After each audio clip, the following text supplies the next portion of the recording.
¿Cómo están? Bienvenidos a esta sesión de interpretación de casos con expertos. Gracias por volver a conectarse y estar presentes en esta interpretación en vivo y discusión de distintos tópicos en relación a manejo del cáncer pulmonar avanzado. Tengo el honor de coordinar este intercambio con el doctor, un amigo, Hugo José Paladini, quien la verdad me sacó el sombrero, se puso todo al hombro y sacó todo este webinar adelante. Así que Hugo, así en público, muchas gracias por tu dedicación. En breve los voy a dejar en manos de Hugo, que va a llevar estos casos adelante. Pero antes de eso tengo que saludar y agradecer especialmente a todos nuestros panelistas del día de hoy, que la verdad estamos jugando con un Dream Team, digamos, ¿no? Me siento halagado, es un honor tenerlos presentes, que puedan estar con nosotros y dedicarnos este rato para aprender junto a ustedes e intercambiar distintos puntos de vista. Y así que se los voy a presentar. Hoy contamos con la presencia del doctor Ricardo Navarro, que es jefe del Servicio de Cirugía Torácica del Sanatorio Allende de Córdoba, junto al doctor Alberto Marangoni, también un gran amigo, actual presidente de la Federación Argentina de Diagnóstico, que es de la FARDIT, es el jefe de servicio de diagnóstico por imágenes del Sanatorio Allende en Córdoba, profesor de pre y posgrado de diagnóstico por imágenes de la Facultad de Medicina de la Universidad Católica de Córdoba, también con la presencia del doctor Juan Cundón, es médico oncólogo reconocido, es staff del Instituto Lanari, de la UBA. El doctor Mario Pereira, muchas gracias, jefe del Servicio de Diagnóstico por Imágenes del Sanatorio Mater Dei. La doctora Carolina Buffelli, especialista en anatomía patológica y citología del Hospital Bernardo Hussein y trabaja también en el Instituto Radiológico en Mar del Plata, junto con el doctor Rossini. Y también contamos hoy con la presencia de la doctora Romina Girotti, que es especialista en biología molecular y medicina precisión, un tema muy importante hoy en oncología pulmonar. Es consultora en genómica y en medicina de precisión. Realizó doctorados en el Instituto Leluar y postdoctorados en el Reino Unido, investigadora del CONICET, con amplia experiencia en mecanismos de resistencia a terapias dirigidas, inmunoterapias, en cáncer. Actualmente realiza investigación clínica y desarrollo de biomarcadores genómicos en cáncer, especialmente también un tema muy importante que seguramente ella nos irá contando, pero se está tratando de desarrollar biomarcadores genómicos para un montón de enfermedades, y eso creo que va a marcar el futuro de la medicina personalizada. Y también integra el panel de tumores en el Instituto de Alexander Fleming y es profesora de genómica en la UADE. Así que después de esta breve introducción a los panelistas, Hugo, te dejo la palabra para empezar con el primer caso. Buenísimo, Adrián. Un millón de gracias. Y bueno, vamos a aprovechar esta tardecita noche para revisar un par de casos, 3 casos en conjunto con todos los expertos que tenemos. Vamos a empezar con un caso de una paciente femenina de 57 años, ex tabaquista, 30 años el antecedente, está asintomática respecto a lo que es lo respiratorio, pero estaba con dolor de columna, por lo cual se le solicitó un espinograma, el cual lo tenemos ahí. No sé si querés describir algo, Alberto, del espinograma. Puede ser que estés con el muteado, Alberto. Ahora sí, perdón. Ahí estamos. Buenas tardes y muchas gracias. Sí, lo que vemos allí es una radiografía de toda la columna, una espinografía. Bueno, hay alguna alteración lateral de la alineación, sobre todo en la región cérvico-dorsal hacia la izquierda, pero bueno, no se ve ninguna lesión ósea que pueda justificar un dolor intenso de la columna. Se ven las vértebras más o menos bien conformadas y en la región pelviana hay mucha superposición de intestino, ¿no? Así que, bueno, no pareciera haber ninguna lesión lítica así mirado rápidamente. Bien. O metastásica o sólida o lo que sea, ¿no? No hay muchos desplazamientos ni lesiones visibles. Perfecto. Y llamaba ahí un poquito la atención lo que era el vértice derecho, que por eso, para completarla, avanzamos con una placa de tórax. De vuelta te dejo la palabra, Alberto. Bueno, ahí sí se ve en el vértice derecho hay una opacidad algo redondeada, no muy bien delimitada, que parece tener en la parte inferior un pequeño broncograma aéreo. Algunos bronquios se ven en la parte más inferior, parece estar bien en contacto hacia arriba con la pared, con la pared, ¿no? Perfecto. Y bueno, después se puede discutir un poco de reforzamiento del intersticio pulmonar en la base pulmonar, sobre todo del lado derecho, y algunos trazos lineales irregulares. Pero bueno, domina la imagen esta radiopaca del vértice, ¿no? Bien. ¿Cómo seguir? Examen siguiente, no cabe duda, creo que todos estaríamos pensando lo mismo, en avanzar con una tomografía de tórax, que fue lo que se hizo. Nuevamente, Alberto, te dejo la palabra. Bueno, ahí lo que vemos en las tres imágenes con ventana parenquimatosa pulmonar es una lesión sólida, bueno, que digamos, se correlaciona con la imagen radiológica que acabamos de ver.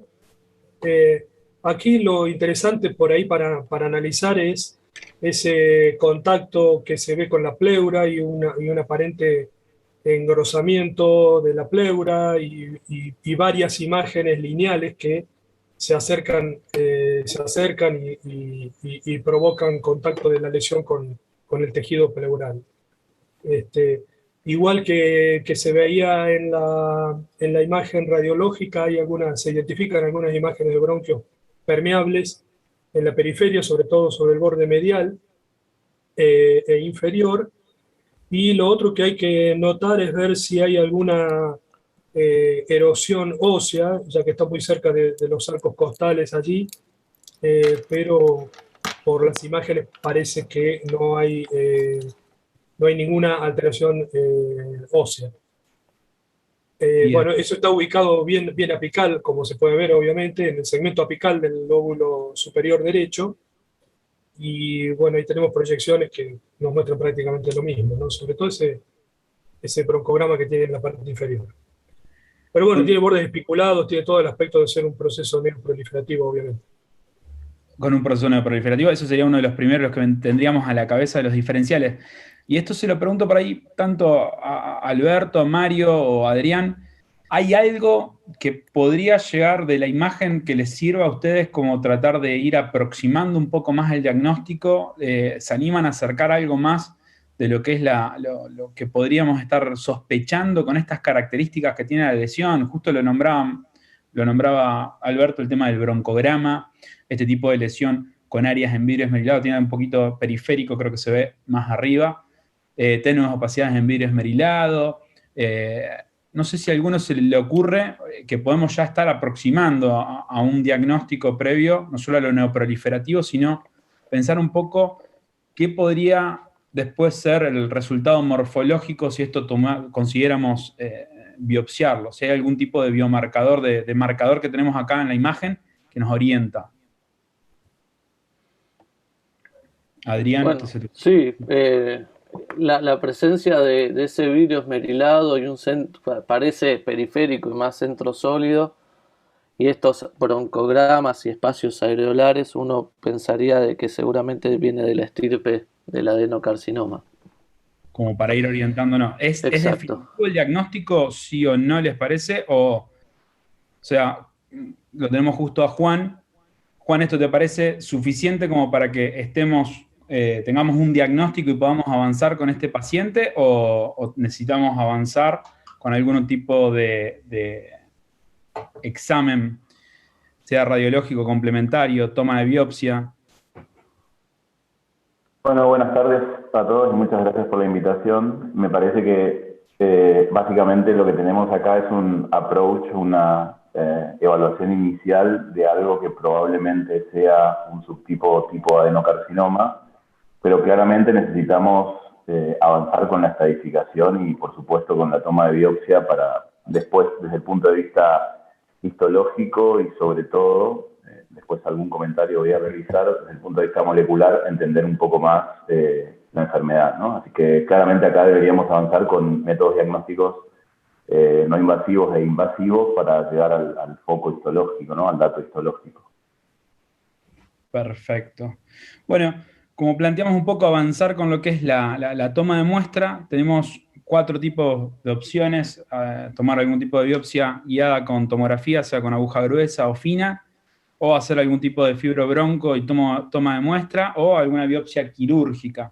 Aprovechamos la situación y los invitamos a votar. Tienen para votar los espectadores.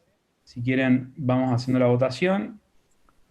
Les recordamos que la votación es anónima, pueden elegir una opción, es solamente para, a medida que podamos ver las respuestas, ver las distintas aproximaciones, no hay una respuesta correcta acá para todo.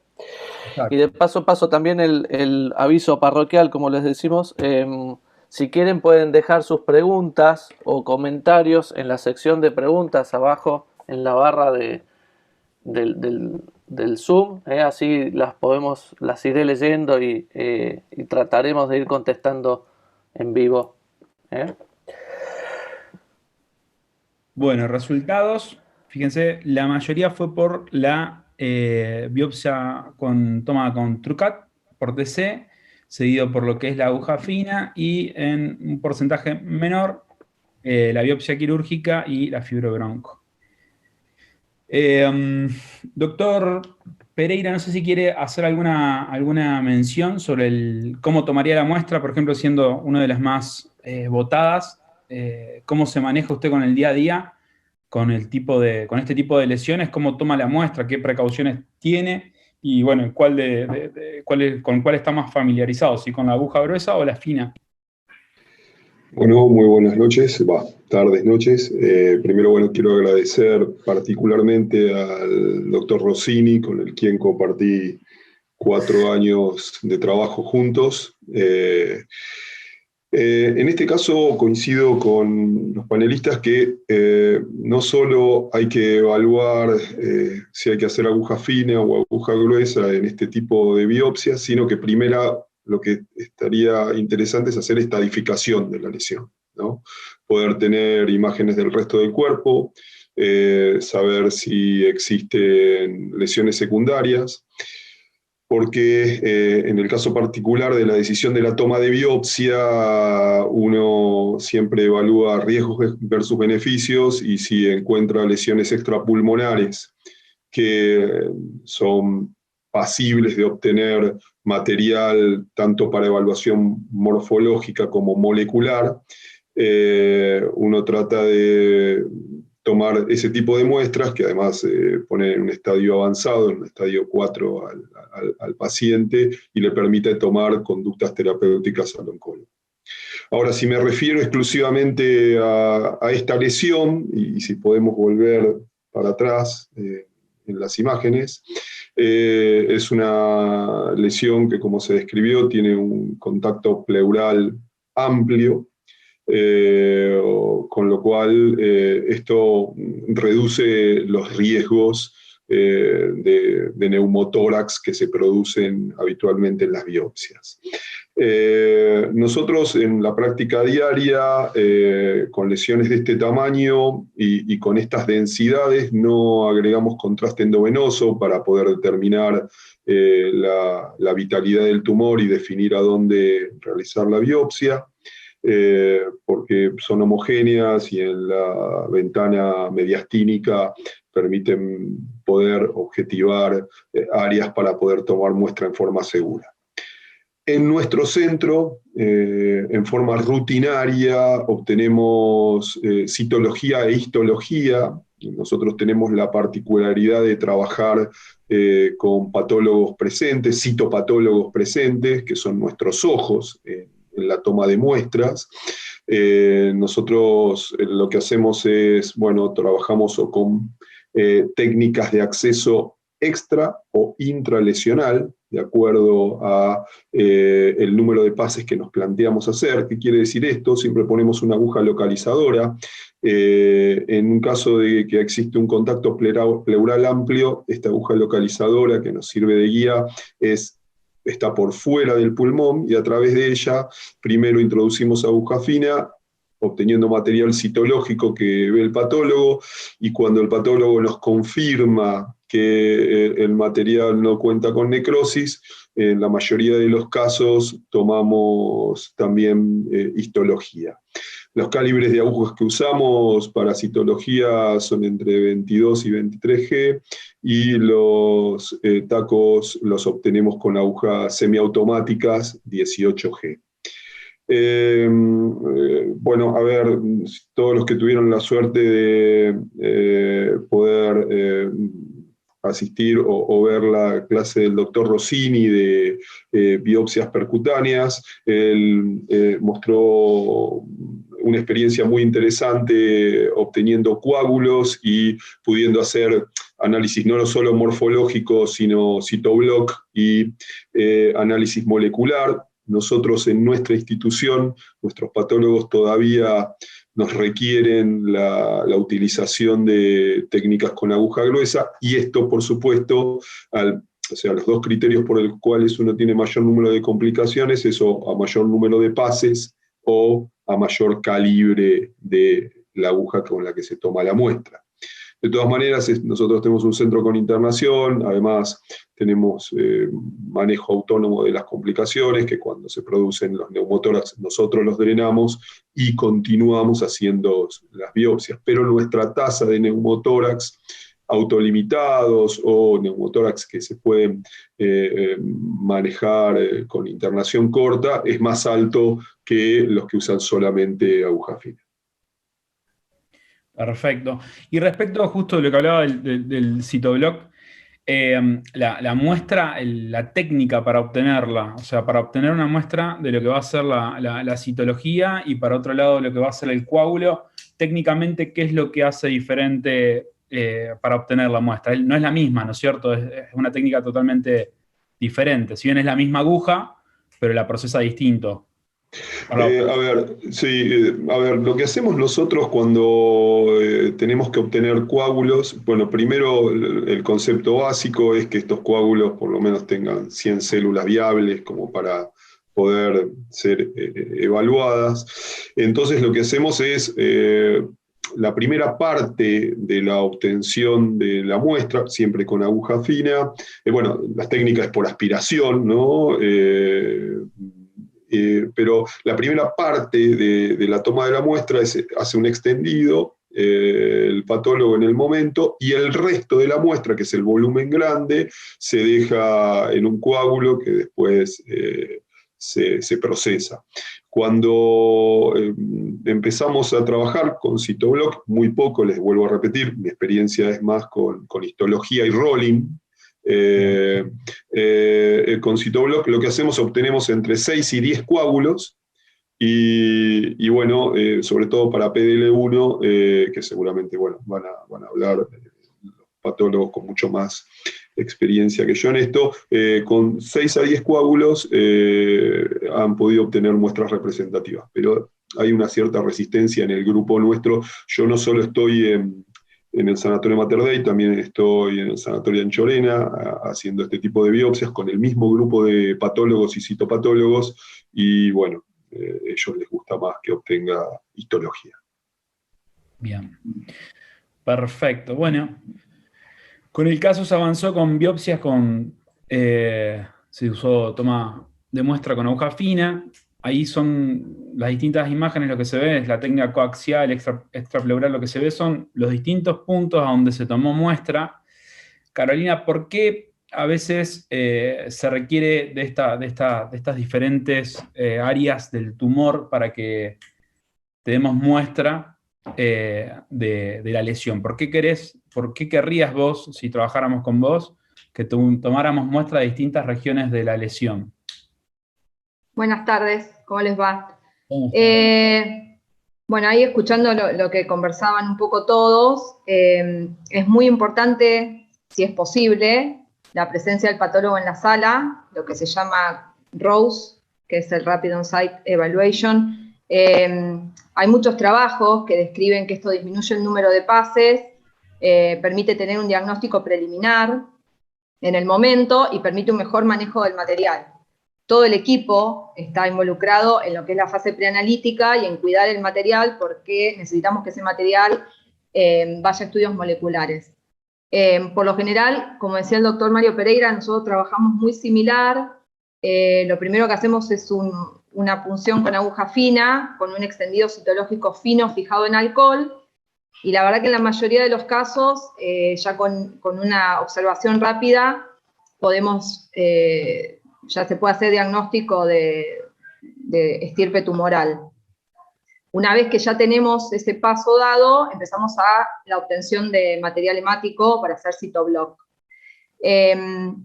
Los tumores tienen, y ahora se está hablando mucho, una heterogeneidad citohistológica, lo que hace que a veces vayamos a distintos sectores de la lesión para determinar, por ejemplo, cuál es el sector que tiene más células representativas de lesión, y ahí decidimos quedarnos para intentar sacar material hemático de ese sitio, ¿sí? Para que los coágulos tengan mayor número de células, porque como dijo el doctor, para hacer lo que es biología molecular, PDL1, se necesita para citoblock aproximadamente 100 células o más.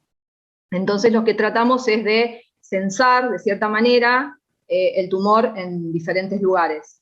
Eso por un lado. Y después lo que hay que tener en cuenta es que hay, bueno, en este caso sí, probablemente adenocarcinoma, ya en la imagen se ve, y hay que tener en cuenta que los adenocarcinomas pueden tener subtipos que a veces no son fáciles de diferenciar.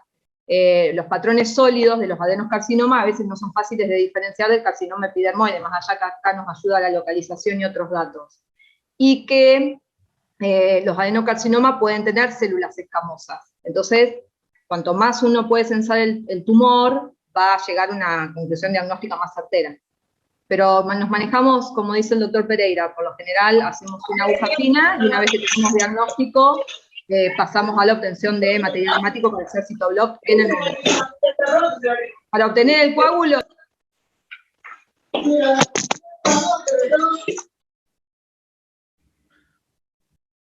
Se le cortó creo que la conexión a Carolina, Sí. no sé si me escuchan ustedes, yo le perdí. Yo la perdí a Carolina. Ahí estoy, se me silenció, no sé por qué. Ahí está. Que automáticamente una vez que tenemos el coágulo, yo ya lo fijo en formol, y así disminuimos también los tiempos de isquemia. El material tiene que ser cuidado en todo momento porque para estudio molecular tiene que estar bien preservado. Si el material se arruina en ese momento, no sirve para estudios posteriores. Pero trabajamos muy parecido. Perfecto. Bueno, esta es la muestra que es tuya, el procesado. No sé si querés hacer algún comentario. Sí, bueno, en este caso ya en los extendidos citológicos se veía claramente que era un adenocarcinoma. Cuando el adenocarcinoma está bien diferenciado o tiene un patrón fácil de visualizar, la verdad que es fácil para todos, si vemos un esbozo de estructura glandular. En citología no estamos obligados a describir los distintos patrones de adenocarcinoma, si bien sí podemos observar algún patrón, si existe o si lo vemos claramente, algún patrón de alto grado, como micropapilas, las podemos consignar, pero por citología no estamos obligados a expedirnos en tipo de patrón o subtipo de adenocarcinoma. Otra cosa que nos ayuda mucho, cuando yo tengo un primer extendido citológico y tiene una celularidad abundante, yo ya sé que probablemente el citoblock o el material de inclusión que obtenga va a tener alto rédito.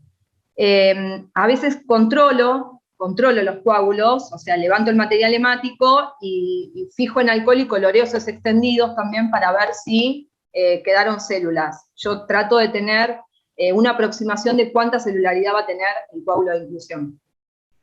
Esto resultó ser un adenocarcinoma. Perfecto.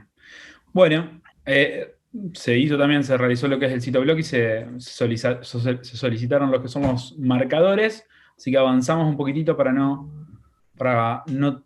demorarnos con los próximos casos. Entonces, ¿cómo podemos seguir con el paciente? Creo que todos estuvieron de acuerdo en que no solamente el diagnóstico, sino que también haría falta la estadificación. No sé, Juan, ¿qué método te gustaría a vos para estadificar este paciente dentro de lo que son los métodos diagnósticos? ¿Cuál estaría dentro del abanico de opciones?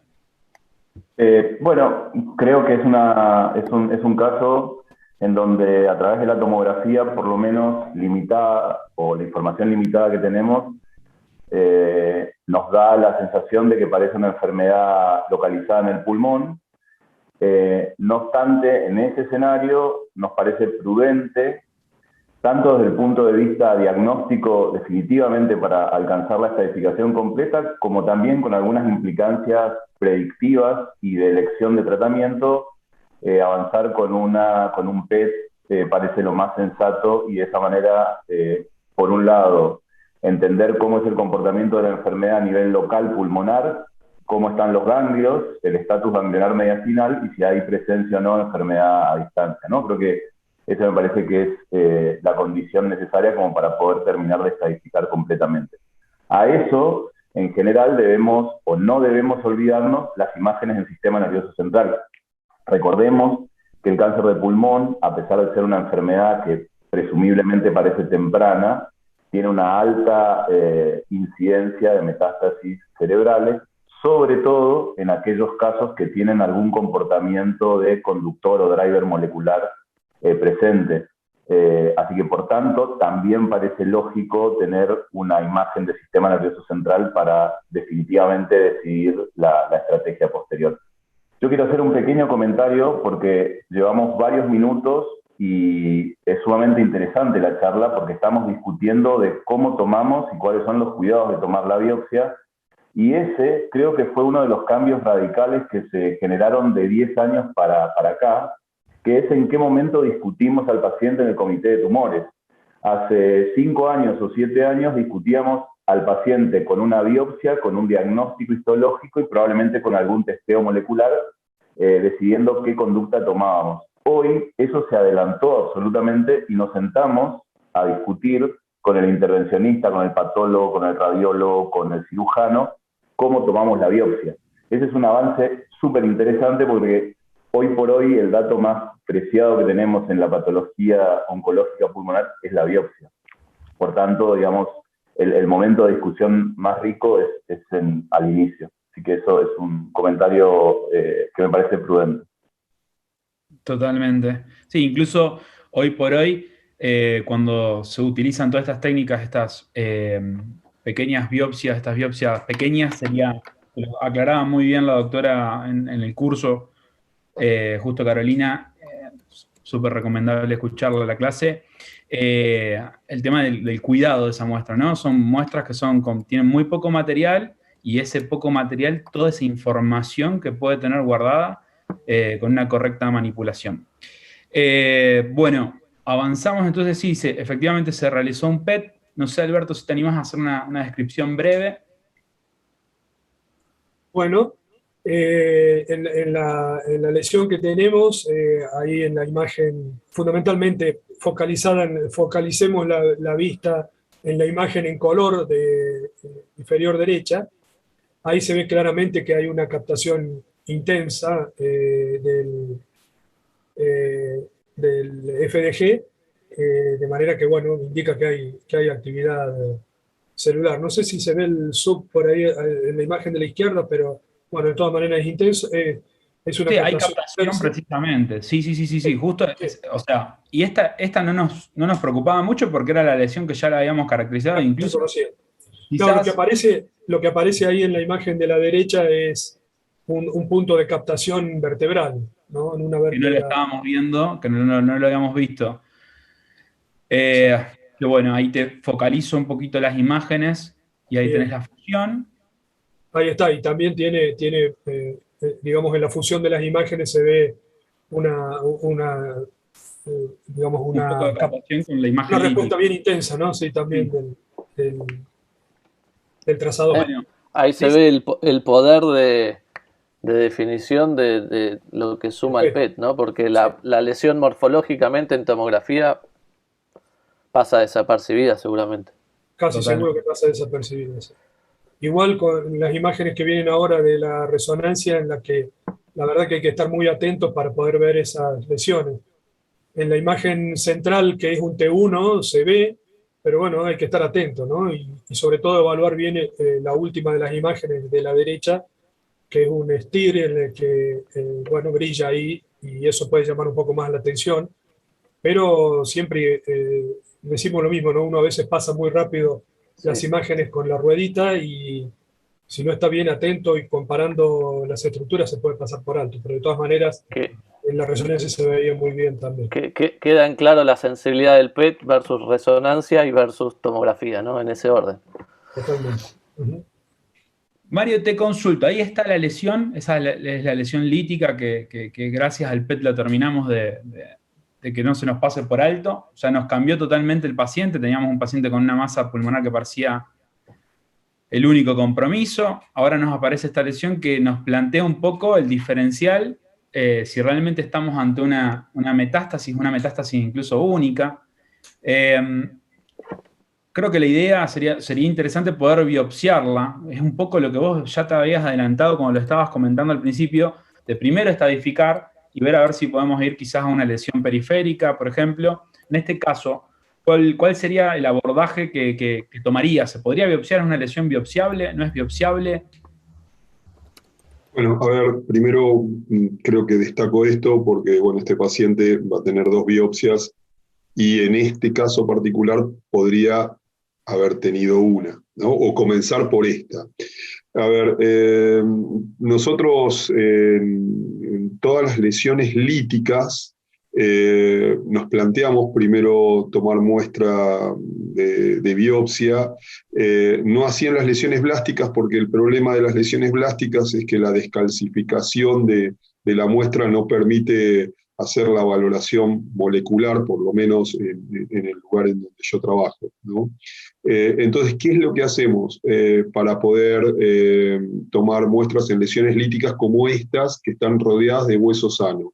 Primero, hacemos un túnel óseo con una trefina, ¿no? Con una, bueno, justo ahí está, con una trefina, puede utilizar, nosotros utilizamos un set que se llama set de Ackermann, que tiene un calibre, tenemos calibre 13 y calibre 14 French. Por ese túnel, primero sacamos el material óseo y una vez que estamos en la puerta de la lesión lítica, que acá se puede identificar muy bien, tomamos muestras primero con aguja fina y después de vuelta con aguja gruesa para el patólogo. Bueno, este acceso está perfecto. ¿Por qué está perfecto? ¿Por qué? Porque uno podría estar tentado de ir en la línea donde está la flecha amarilla, pero el eje longitudinal mayor de la lesión es el otro, entonces acceder por forma contralateral y tomar a través del eje mayor de la lesión nos permite tomar más muestras. Conclusión, yo creo que el que hizo esto lo hizo muy, muy bien, es lo que hubiera hecho yo, y de vuelta, como dijo la doctora, nosotros trabajamos con patólogo, citopatólogo presente, nos va diciendo si el lugar en donde estamos sirve, coincidimos con este concepto de la heterogeneidad de las muestras y por eso uno debe ir a múltiples lugares. Impecable. Carolina, justo también lo mismo, creo que el doctor tuvo un punto súper importante, esto de el mito que, o por ahí el desconocimiento, ¿no?, de estas muestras que no se puede hacer se le puede realizar inmunohistoquímica, especialmente las lesiones líticas que podemos tomar lo que sería el componente sólido, ¿no es cierto? Esto le permite hacer también los citoblock. Podemos hacer... Hemos tenido pacientes, y hay pacientes que tienen lesiones pulmonares y por estatus clínico tal vez no se puede punzar el pulmón y suelen tener secundarismo óseo.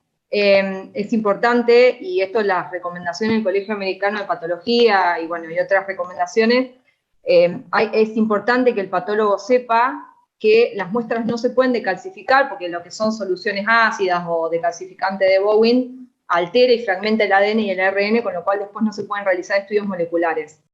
Así que acá cobra un rol incluso más importante poder obtener, cuando la lesión es lítica, por supuesto, aguja fina, y el procedimiento es exactamente el mismo. Se ingresa con una aguja fina, primero se hace extendido citológico, donde vemos rédito celular, y ya podemos hacer un diagnóstico, y obviamente en correlación, si el paciente tiene una masa pulmonar y estamos viendo un secundarismo de adenocarcinoma, lo vinculamos con su primario de pulmón, para después obtener coágulo de inclusión. Es importante, y esto tiene que estar consignado en los informes de patología, tiene que estar consignado el tiempo de fijación, el formol, y hay que aclarar que la muestra no fue sometida a procesos de decalcificación. Eso hay que aclararlo. Y tranquilamente se puede obtener celularidad y el citobloc para otros estudios. Sí, a veces la única forma, hay pacientes que lo único que podemos hacer es ir al secundarismo. Así que lo hacemos de esa manera, sí. Perfecto. Bueno, el rédito, no sé si quieres describirlo, la micro, lo que puedes decir. Bueno, también, o sea, para los que estamos habituados a hacer citología y tenemos, digamos, otra cosa muy importante cuando vamos a punzar este tipo de lesiones es que cuando ya entramos a la sala, o a mí me pasa por suerte, yo ya conozco, ya sé qué voy a ir a punzar y ya prácticamente voy a confirmar un diagnóstico que el imagenólogo, que el doctor Rossini, que Seba Rossini me da, lo cual a mí me facilita mucho el trabajo. Es importante que al momento de la punción ya tengamos todos los datos, ¿sí? Que sepamos si el paciente tiene antecedentes, o en este caso si ya tiene una masa pulmonar. Entonces fácilmente uno cuando reconoce la célula, si bien para un patólogo y un citólogo reconocer un adenocarcinoma versus, por ejemplo, un carcinoma epidermoide, un carcinoma de células pequeñas, si están bien diferenciados no es algo que tenga mucha dificultad. Cuantos más datos tengamos es mejor. En este caso, la disposición de las células, las características nucleares, ya sabíamos que rápidamente uno puede decir que es un adenocarcinoma y empieza a juntar citobloc, ¿no? Para otros estudios. Impecable. Bueno, Juan, ahora sí creo que tenés todo el panorama, ya está la pelota del lado de tu cancha. ¿Qué harías? Perdón que interrumpa. No, podríamos hacer alguna aclaración porque hay algunas preguntas que van surgiendo y ya que estamos hablando de un caso. No hay problema. Porque, se pregunta cuál es la necesidad imperiosa de hacer biopsia también a la supuesta metástasis. Y hay dos cosas que me parece que tenemos que resaltar desde el punto de vista de las imágenes, es que primero como radiólogos tenemos que ser, aunque no esperemos encontrar grandes cosas, tenemos que ser muy meticulosos para ver las imágenes, porque como bien decíamos, no todos los centros tienen PET disponible, y muchas veces, digamos, si uno no analiza bien como radiólogo, las imágenes de estas pequeñas lesiones pueden pasar desapercibidas. Y por otro lado, respondiendo al porqué de la lesión ósea, tal vez como se dijo también podría haber sido, si uno la detectaba primero, en la única biopsia. Dado que en este caso teniendo el PET, las dos imágenes se comportan, tanto el tumor como la lesión ósea se comportan muy similar en la respuesta a la FDG, ¿no? Pero No, el caso para el tratamiento es fundamental tener efectivamente la muestra de que es una metástasis, ¿no? Porque cambia el estadio del tumor. Exactamente, además es una metástasis única, o sea, era una lesión única, por eso cambiaba totalmente el estadiaje de ese paciente. Quizás el manejo podría haber sido distinto, empezar estadificando, que es un poco lo que venimos ya desde el arranque, lo vienen aclarando los distintos panelistas. Se podría haber empezado con el PET y quizás se podría haber arrancado y se biopsiaba solamente quizás la lesión ósea. Pero bueno, es un poco también la realidad del día a día. En realidad al paciente cuando se le detecta la lesión, en tomografía enseguida ya estaban planteando un poco también el desorden diario de tomemos muestra, queremos saber qué es, y no se esperó el PET. Pero creo que la justificación de por qué se biopsió la vértebra es precisamente eso, una metástasis única. Tendríamos que confirmarlo y estar seguros que sea una metástasis. También ver un poco la heterogeneidad, no solo intra, sino también intertumoral. Igual la cantidad que se sacó no fue suficiente como para hacer citobloc, si mal no recuerdo, Carolina, corregime, pero bueno, que la muestra alcanzó para decir que era una metástasis, entonces estamos ante una estadificación distinta a la que teníamos al principio.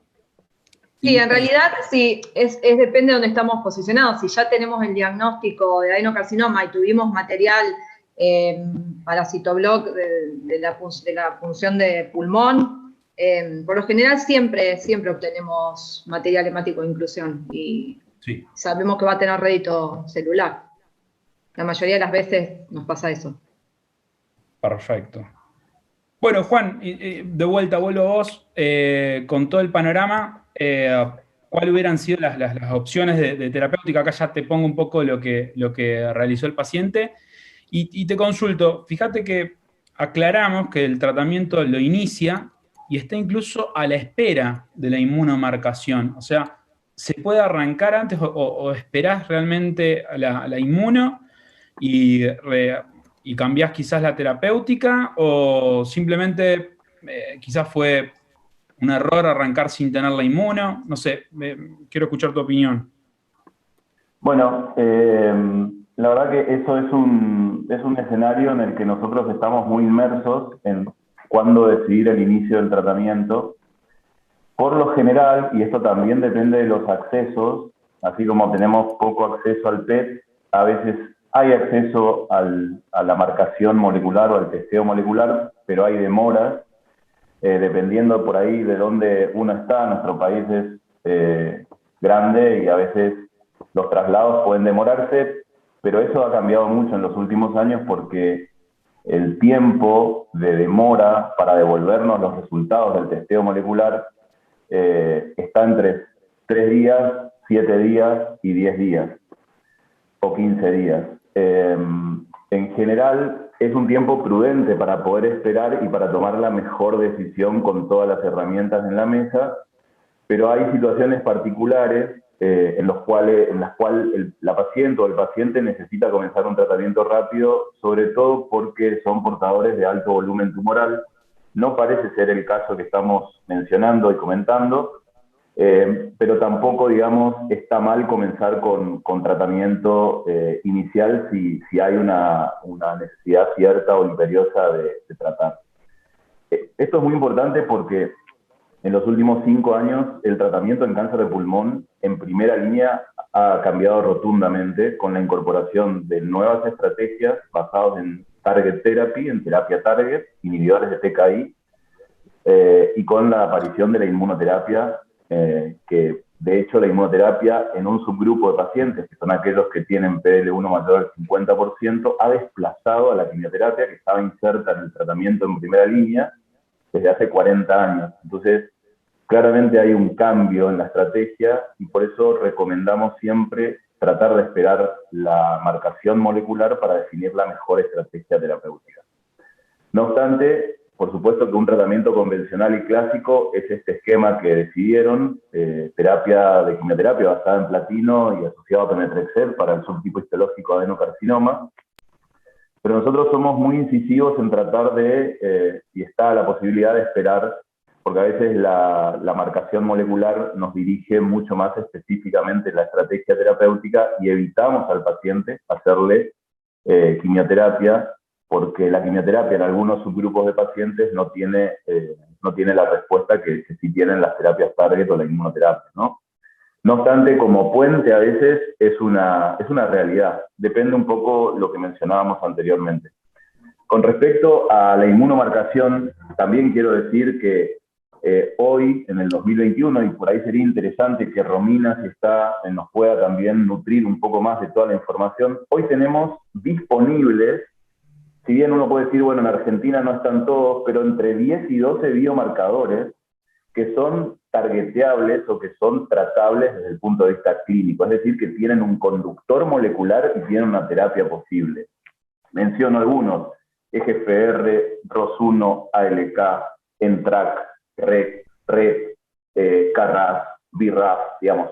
Hay una serie de marcadores que nos permiten dirigir la terapia. Más allá de que Argentina probablemente no tenga acceso a todos, pero sí este ejercicio de poder estimular el estudio de estos biomarcadores nos permiten claramente cambiar. y claramente cambiar porque la utilidad de las drogas son absolutamente distintas a quimioterapia. Pacientes con EGFR o ALK tienen en primera línea una tasa de respuesta cercana al 85%, respuestas parciales o algunos respuestas completas, frente a un 30 a 35% de tasa de respuesta de la quimioterapia. Algunos duplican y otros triplican esa posibilidad. Entonces, la verdad que perderse esa opción, porque todavía en algunos casos, en algunos lugares tenemos dificultades para marcar, para testear, es una pérdida importante, ¿no? Por eso el estímulo de intentar hacer la biomarcación. Pero en general, hablando de este caso, si bien por algún motivo se tuvo la necesidad de comenzar el tratamiento, el esquema que se eligió es un esquema básico y clásico de adenocarcinomas avanzados. Bien. Bueno, justo, precisamente aprovechamos que está Romina. Romina, ¿nos podés contar un poquito cuál es el rol, quizás como para que tengamos todo claro, el rol del biólogo molecular en lo que es el cáncer de pulmón? Sí, claro. Bueno, muchas gracias por la invitación. Es un placer estar acá y compartir con estos profesionales esta charla. Por supuesto, como decía Juan, ¿no? El testeo molecular en la actualidad es algo que se hace en nuestra realidad, en nuestro país, para los pacientes con cáncer de pulmón avanzado, por la gran cantidad de biomarcadores que tenemos a nivel molecular que podemos accionar desde un punto de vista terapéutico. Como bien comentaba, hay más de 12 biomarcadores actualmente aprobados a nivel global. Muchos de ellos ya tenemos las drogas también aprobadas en nuestro país, incluso próximamente el inhibidor KRAS G12C.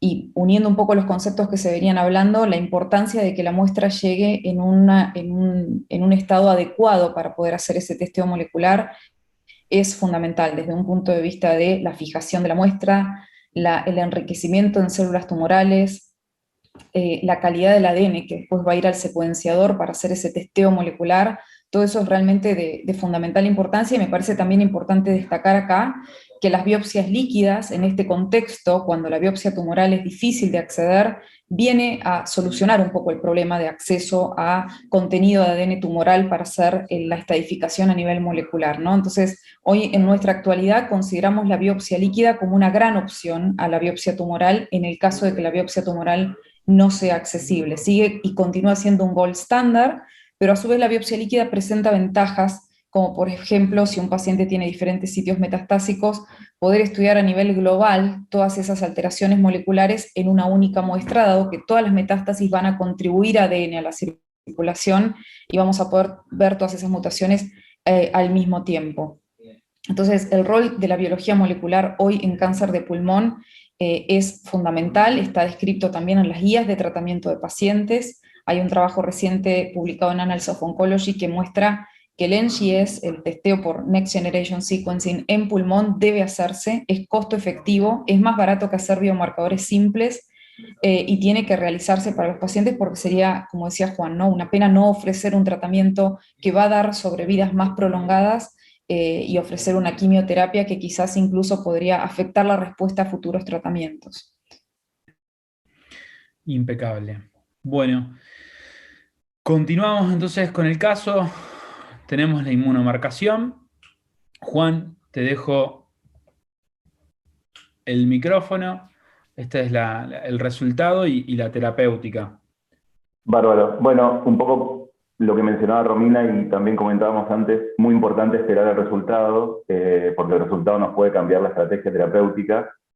Hoy probablemente EGFR, alrededor del 10-12% de los pacientes con adenocarcinoma con enfermedad avanzada, especialmente esta paciente tiene un subtipo de los más usuales de mutación, L858R, junto con deleción 19, probablemente son los subtipos mutacionales más comunes, y que tienen una gran tasa de respuesta a los inhibidores de tirosinquinasa, y en este caso fue expuesto a osimertinib 80 miligramos día, que hoy por hoy es la estrategia estándar, es una molécula de nueva generación, de tercera generación, con una tasa de control de la enfermedad cercana al 90% y con una muy alta penetrancia a nivel del sistema nervioso central.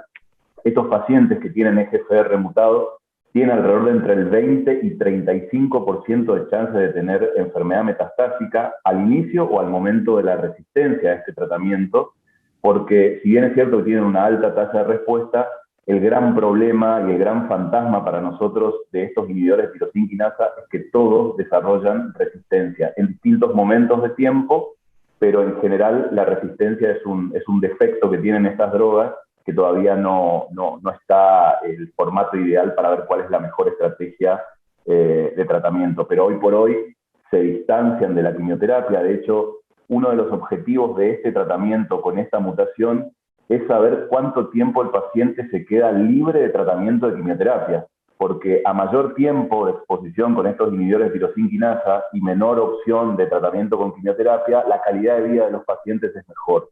Entonces, por eso mencionaba hoy puntualmente que dato importante esperar la marcación, que no demora mucho, y podamos tener estos datos con una tasa de respuesta esperable interesante para la paciente, ¿no? Impecable. Bueno, se le hizo control en agosto después del tratamiento, a los 6 meses, y un poquito como para ir rápido y no demorar, simplemente lo que ya estamos viendo, la gran respuesta que está teniendo. Vemos que no hay captación, no vemos esa captación focal que veíamos originalmente en la lesión, y directamente la lesión ósea que veíamos no tiene captación, ¿sí? Podemos estar hablando de que está en respuesta. Se planteó en este paciente, no quiero por ahí extenderme más para poder aprovechar el caso, se planteó hacer radioterapia localizada, ¿sí? Y unos meses después lo recibimos de vuelta al paciente con tos, fiebre y expectoración. ¿Te parece seguirlo un poquitito, Adrián? Te cuento un poco la placa. Bueno, tiene en el ápice derecho la opacidad redondeada, un poco más, parecería más chica que en la primera radiografía, pero después tiene algunas opacidades, sobre todo en la base pulmonar derecha, en la periferia, hay algunos aumentos de densidad, parece haber algunas consolidaciones focales. Bien. Y algo en el medio, en el campo pulmonar medio izquierdo también. Bueno, sospechando un poco un cuadro infeccioso, se le inicia tratamiento antibiótico y tenemos el control al mes. ¿Qué te parece cómo está respondiendo el tratamiento? Está peor y son más consolidaciones, o sea, más opacidades consolidativas. Del lado derecho son más extensas, parecen tener una localización peribroncovascular, tanto en el frente como en el perfil. Impecable. Y son múltiples, ¿no? Bueno, lo completamos con un ATC, si te parece, así tenemos un poquito más de información. Mientras va mostrando, lo importante es decir, bueno, que cambia rotundamente, extensamente en un mes, ¿no? Eso es un dato. Y acá, bueno, en el ápice derecho seguramente eso sea todavía parte de la lesión tumoral que ya conocemos, pero en el resto, por ejemplo en la base pulmonar derecha hay otra opacidad consolidativa peribronquial, tiene un componente subpleural, y fíjense que en el lóbulo medio hay, en el ápice pulmonar derecho, en el segmento anterior y língula hay signos de bronquiolitis, de atrapamiento aéreo, alguna opacidades en árbol en brote en el sector posterior del lóbulo inferior izquierdo.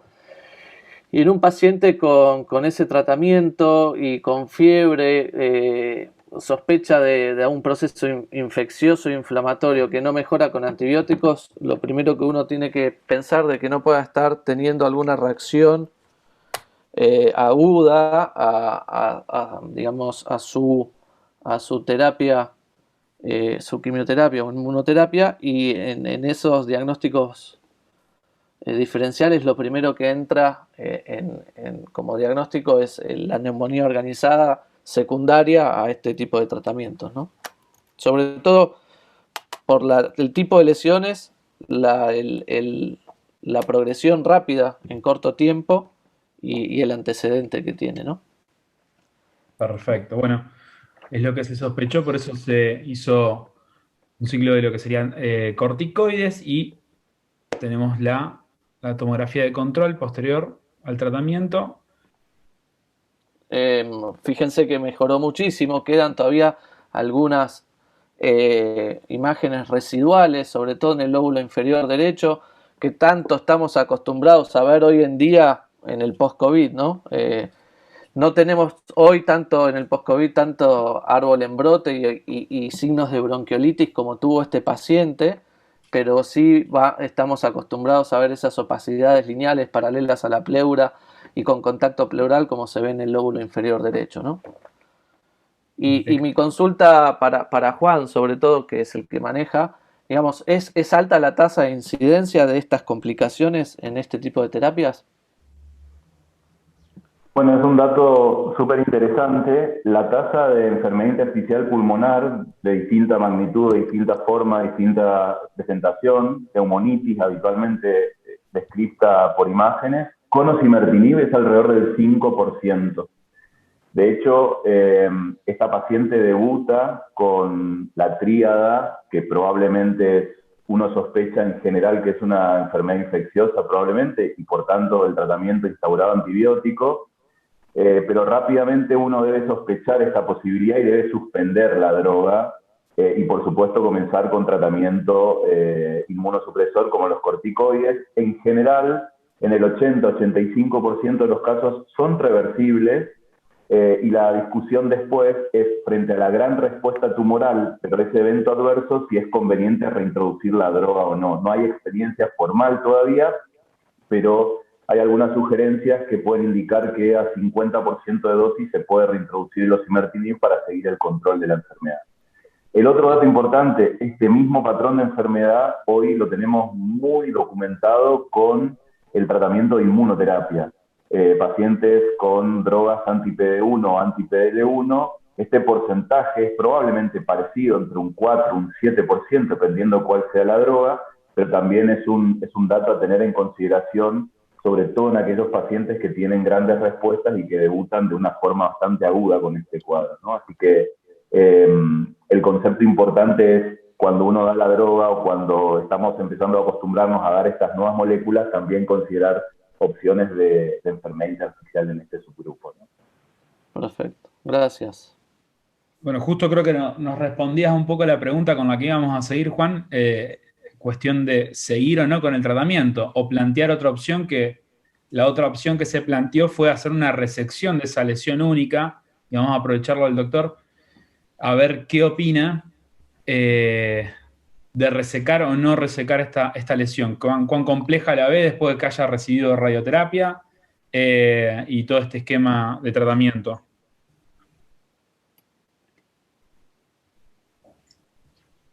No sé si está el doctor Navarro por ahí. Sí, acá estoy. Ahí está. Y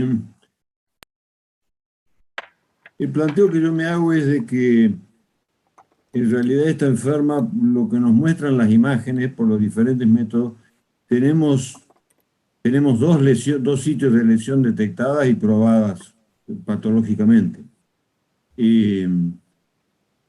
En realidad las dos son susceptibles de tratamiento local, como podría ser la cirugía en el caso del pulmón, y no quiero opinar tanto de la lesión de la columna, pero bueno, podría haber sido un sitio de tratar con radioterapia. Entiendo yo que el uso de terapia sistémica en este caso, uno debe entender que además de las dos lesiones que tenemos probadas, uno debe suponer que existen quizás muchas más, y ese es el sentido de la quimioterapia o la inmunoterapia que se usó acá. Entonces, desde el punto de vista técnico, no tiene dificultad cualquiera sea la resección que uno se puede plantear, ya tanto de hacer una cuña amplia, casi todo ese segmento superior, o sacar el lóbulo, si es que se puede sacar, yo creo que no hay inconveniente.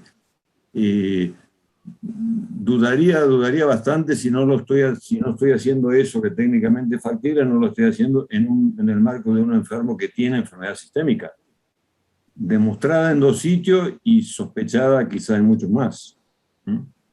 Totalmente. También habría que preguntarse si hay enfermedad neoplásica activa en eso que vemos ahora después de la inmunoterapia y radioterapia. Exacto. No, por suerte los PET vinieron negativos, es verdad que el límite de resolución quizás, si no se nos están escapando alguna... perdón.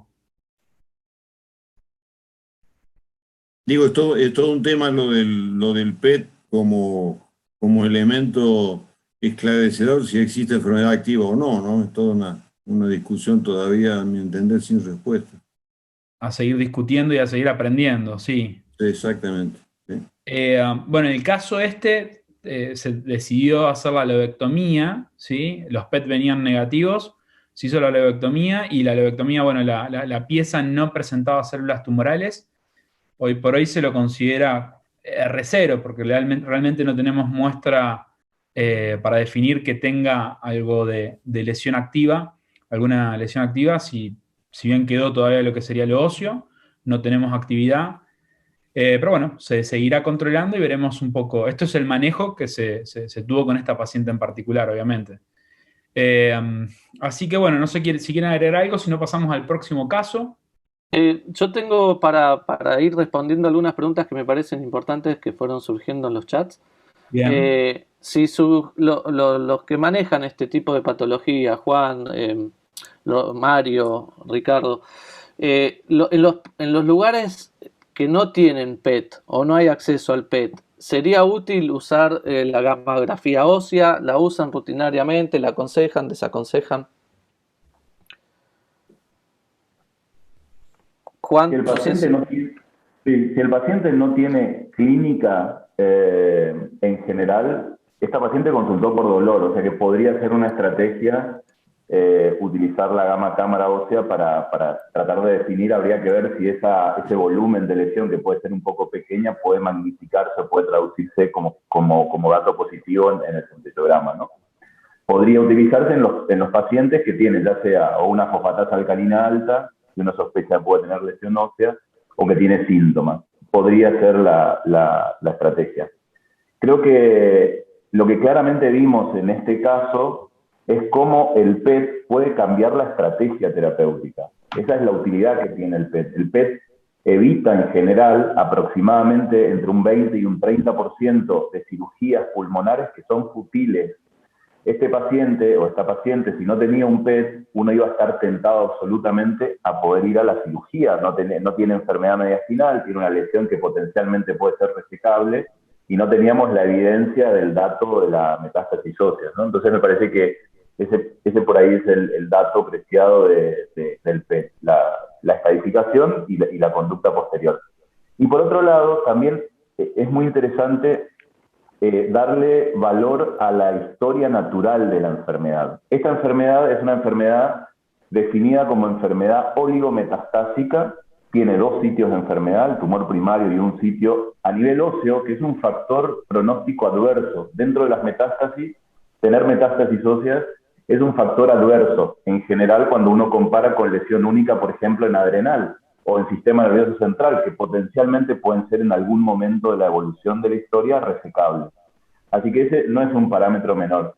Y por otro lado, dentro de la patología EGFR mutado, la enfermedad oligometastásica se propone hoy en día de tratar con tratamiento sistémico, isosimertinib, y después intentar hacer la mejor terapia local ablativa disponible, que en general uno utiliza radioterapia como estrategia de terapia local. Así que es discutible la realización de la cirugía o no, sobre todo cuando uno tiene el diario el lunes y dice, bueno, en la cirugía hay R0, hay enfermedad no activa en la cirugía, pero me parece que creo que hay que discutir caso a caso, ¿no? Ese sería, me parece, mi opinión.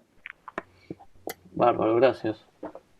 En los casos que como complicación tenés neumonía organizada o consolidaciones en un paciente con quimioterapia, ¿usás de rutina el VAL antes de administrar corticoterapia? ¿O es algo que... También depende de la disponibilidad que tengamos y muchas veces de la clínica del paciente, ¿no? Porque a veces nosotros notamos que cuando sospechamos fuertemente que puede estar vinculado a un evento adverso asociado a la droga, el uso rápido de los corticoides revierte claramente la sintomatología, ¿no? Entonces, si está disponible, sí, hacemos una fibroncoscopía con VAL, pero eventualmente siempre tenemos a mano y disponible. Sobre todo, hay ahora una organización internacional de inmunoterapia en donde hay recomendaciones muy puntuales, porque este evento de neumonitis y enfermedad intersticial con inmunoterapia es un evento de especial interés que conlleva suspender la inmunoterapia y probablemente no reiniciarla. Entonces, es como central ese diagnóstico, esa posibilidad, ¿no? Bien, muchas gracias. Te hago un comentario adicional con respecto al tema de la discusión del PET. Yo creo que si se cuenta, el PET es la indicación para estos casos, porque si uno pensase que la enfermedad era localizada en el pulmón, es discutible hasta la indicación de la biopsia, ya que la imagen era bastante característica de una lesión primaria y probablemente un adenocarcinoma, hiciera una lesión única. En muchos casos la biopsia no cambia la conducta terapéutica. Con lo cual yo creo que la indicación del PET era mandatoria. Y el segundo tema es que nosotros tenemos alguna experiencia de tratamiento de lesiones secundarias con radiofrecuencia focalizada.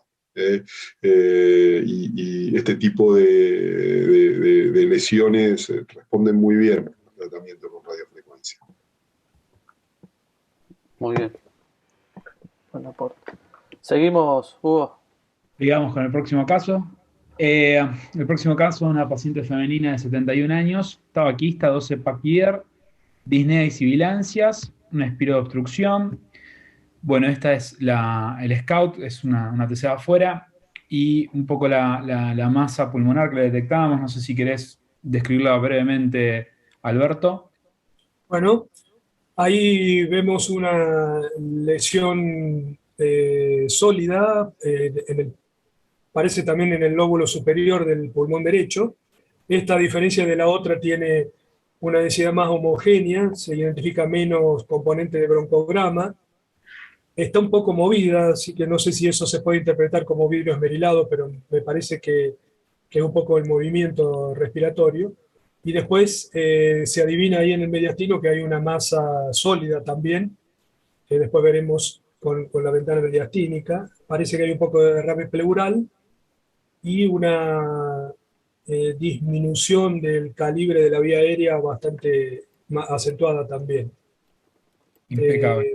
Hay algo también, igual que en el otro caso, de extensión como espículas del tumor hacia la pleura en el margen lateral, ¿no? Teníamos poca info porque teníamos poquitas cortes, no teníamos la ventana mediastínica, pero bueno, era para ilustrar un poquitito.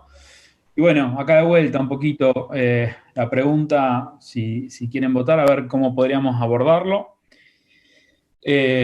Introducimos acá como cuarta opción, a diferencia de la previa pregunta, la mediastinoscopía. Así que los invitamos a votar.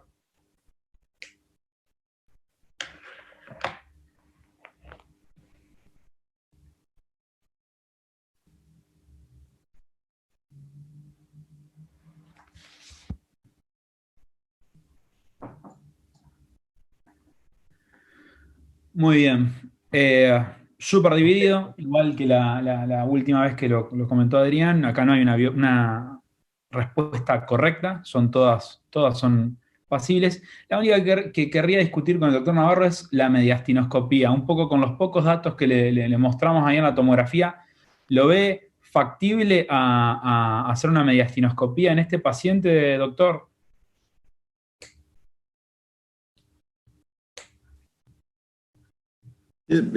Agrego primero un comentario respecto a la indicación de broncofibroscopía en estos. Bien. Porque en general la experiencia, por lo menos personal, es que se indica la broncofibroscopía en demasiados casos de tumores periféricos pulmonares. Claro, este tiene un buen tamaño, pero no deja de ser periférico. Entonces, la posibilidad de tener visión de lesión endobronquial en este tipo de lesiones es bajísima. Queda el recurso que se utiliza también mucho del famoso lavado bronquial, que no suele tener un rédito diagnóstico importante, y a veces el cepillado, si uno se esmera mucho y cepilla a ciegas, en muchos lados puede tener algún colgajo celular, pero en general no a mi criterio se exagera bastante el uso de la mediastinoscopía en estos tumores periféricos y no tiene el rédito. Respecto a la mediastinoscopía, bueno, no es un método novedoso para diagnóstico de ganglios mediastinales, se ha utilizado por décadas con buen rédito de diagnóstico. Tiene la limitación de que está circunscrito solamente a los ganglios del mediastino superior y no todas las regiones del mediastino superior, y ha sido, bueno, ya ampliamente superado ese problema con la práctica del EBUS, de la ecoendoscopía bronquial, ¿no es cierto? Que yo creo que hubiera sido el método de diagnóstico de elección en este enfermo. Y a mi criterio yo creo que no tiene indicación de mediastinoscopía, sí tiene contraindicación de mediastinoscopía. ¿Por qué? ¿Cuáles serían Porque esos? el compromiso mediastinal que tiene es sumamente grande y uno tiene dos inconvenientes. Uno, que puede ser muy dificultoso de entrar con el mediastinoscopio, que para quien no lo conoce es un tubo recto de buen calibre, que usa como referencia la pared traqueal anterior. Ese plano tiene que estar libre, no tiene que estar adherido a nada para permitir el pasaje del instrumento. Hay otros mediastinoscopios un poquito más sofisticados que se pueden desplegar un poco y todo, pero lo mismo. Es sumamente difícil colocar ese instrumento en una región que está a todas luces comprimido. Aquí no hace falta más que ver la luz traqueal cómo está deformada y comprimida. Y el otro, eso hace a la dificultad de hacer el procedimiento. El mediastinoscopio además requiere una cosa que es muy práctica, pero es cierta, requiere que lo que uno va a biopsiar se presente en el orificio distal por el que uno ve, ya sea que sea de visión directa o aún cuando tenga la visión de un video mediastinoscopio, lo mismo, necesita que esté frente al orificio para allí colocar una buena pinza de biopsia. En el caso de estos grandes tumores, el tumor siempre queda por encima del tubo del instrumento y nunca se coloca enfrente por su propio tamaño.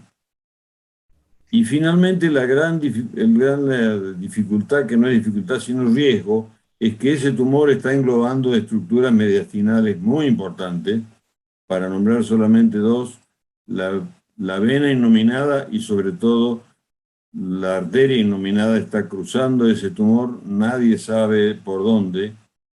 Para el que hace una mediastinoscopía, uno pone el dedo antes del instrumento y se palpa fácilmente un fuerte latido de la arteria innominada, y en el caso de este tumor no la va a encontrar y tiene un riesgo muy, muy severo de hacer alguna lesión.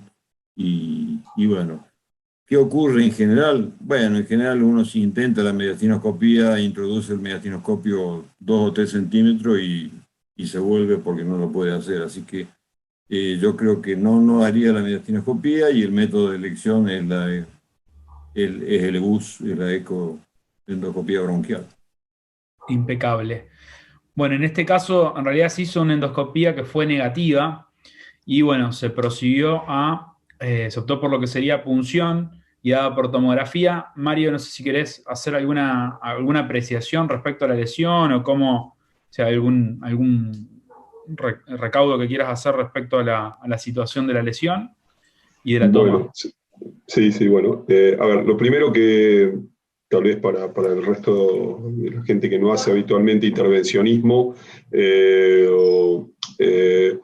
estas son prácticas que se realizan con el paciente consciente, obviamente, porque uno necesita de la colaboración con la respiración para poder realizar el procedimiento. Entonces, lo fundamental es, bueno, estar en un ambiente de contención con el paciente. Nosotros trabajamos con un equipo que va hablando constantemente con el paciente para darle calma. Y el segundo es el manejo de la anestesia, ¿no? El paciente lo que tiene sensibilidad, dolor, es en la pleura. ¿no? Y uno con una buena anestesia de la pleura, el paciente puede tolerar 20 pases de biopsia. Si se produce o no se produce neumotórax, ya es otra situación, pero digo, el dolor del pase de la aguja reduce el riesgo. Pero ahora, yendo a este caso en particular, lo primero que uno se ve tentado cuando ve una lesión tan grande es poder conocer cómo es su biología, ¿no? Su irrigación, fundamentalmente. Y esto es porque el gran enemigo de la biopsia percutánea es la necrosis. Acá existen hoy 2 métodos para poder valorar necrosis. Uno podría hacer nuevamente el PET, ¿no? y ir a las zonas de hipercaptación. A mí particularmente me gusta más la inyección de contraste.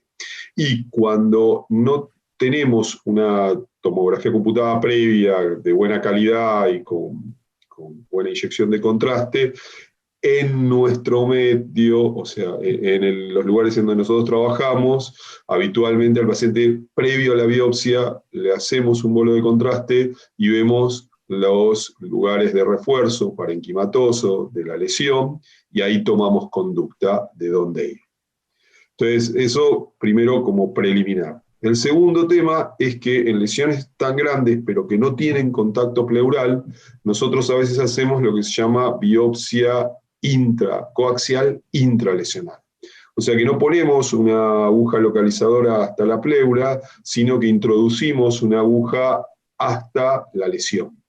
¿Para qué? Porque entonces estamos penetrando la pleura una sola vez, y una vez que tenemos un canal adentro de la lesión, nosotros lo que realizamos es, a través de esta camisa, múltiples pases de biopsia, o con aguja fina o con aguja gruesa. Hemos conseguido unos productos, unas agujas de acceso vascular que se llaman Secalon, que miden hasta 15 centímetros, entonces nos permiten llegar con una camisa hasta dentro de la lesión. Y una vez que estamos dentro de la lesión empezamos a tomar pases, pero de vuelta, y por supuesto con todo lo que hablamos, citopatólogo, etcétera, etcétera. Pero de vuelta, lo primero que hubiera hecho en este caso es ver, porque estas lesiones grandes habitualmente tienen mucha necrosis, y el patólogo nos dice material que no sirve, material que no sirve, material que no sirve. Impecable. Bueno, justamente un poco se hicieron más de 20 pases de este paciente. Fíjense lo que es el vidrio, el material que salía, este material necrótico, un tanto purulento. Y Carolina, ¿qué es lo que ves en el material? ¿Cuán redituable es lo que te podemos obtener acá? Bueno, este caso lo habíamos estado charlando hace un rato. Ya cuando ven el material que después lo convertimos en citoblock, que es el material que usamos para incluir, ya se ve el aspecto necrótico, la masa era necrótica. Yo lo que comentaba hace un rato es que muchas veces nos pasa con este tipo de lesiones que tal vez podemos arribar a un diagnóstico por citología, porque siempre aparece alguna célula viable. En este caso fue así, uno puede decir que esto es un carcinoma de pulmón, no células pequeñas, variante epidermoide, uno puede decir eso. El tema con este tipo de lesiones es que es muy difícil obtener material apto o con celularidad viable para estudios posteriores, ¿no? Ni siquiera estamos hablando de inmunistoquímica, porque el diagnóstico de estirpe se puede hacer mediante citología. El tema es tratar de obtener material para estudios moleculares. Con este tipo de lesiones lo que hacemos es censarlas por diferentes lugares, tratando de encontrar un sitio donde el rédito de células viables sea el mayor. Muchas veces, por más que uno realice una tomografía con contraste y vea zonas que son más aptas, digamos, para efectuar punción, después a la hora de hacer la punción tampoco hay rédito citológico. Es muy característico en estas lesiones, en estos carcinomas epidermoides de este gran tamaño, que tengan un porcentaje de necrosis muy alto, ¿no? Igual acá se arribó a diagnóstico, se pudo decir carcinoma no células pequeñas, estirpe epidermoide, pero bueno, el tema es obtener esas 100 células o más viables para hacer otros estudios. Sí, la aproximación morfológica la pudieron hacer, sería lo que Sí, no la se pudo. aproximación morfológica sí. Lo que pasa es que hoy, a diferencia con este cambio de paradigma, no sirve hacer solo la aproximación morfológica, porque si fuera por eso lo haríamos muy rápido y se terminaría ahí. Nosotros tenemos que seguir hasta obtener material para estudios moleculares, para lo que sigue, ¿no? Para las terapias dirigidas.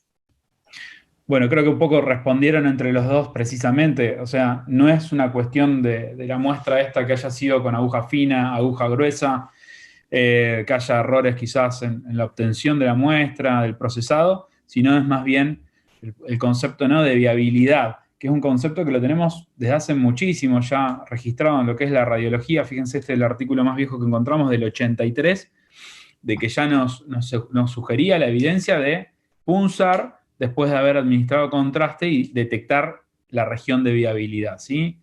Por eso, como sugirió el doctor, se terminó completando el estudio con contraste y vemos efectivamente la falta de realce. Prácticamente la mayoría del tejido es necrótico, ¿no? Fíjense, toda esa área que no tiene realce es todo tejido necrótico, y un área muy chiquitita que tenía realce, que es el área viable, que es a donde tenemos que apuntar la aguja, ¿no es cierto?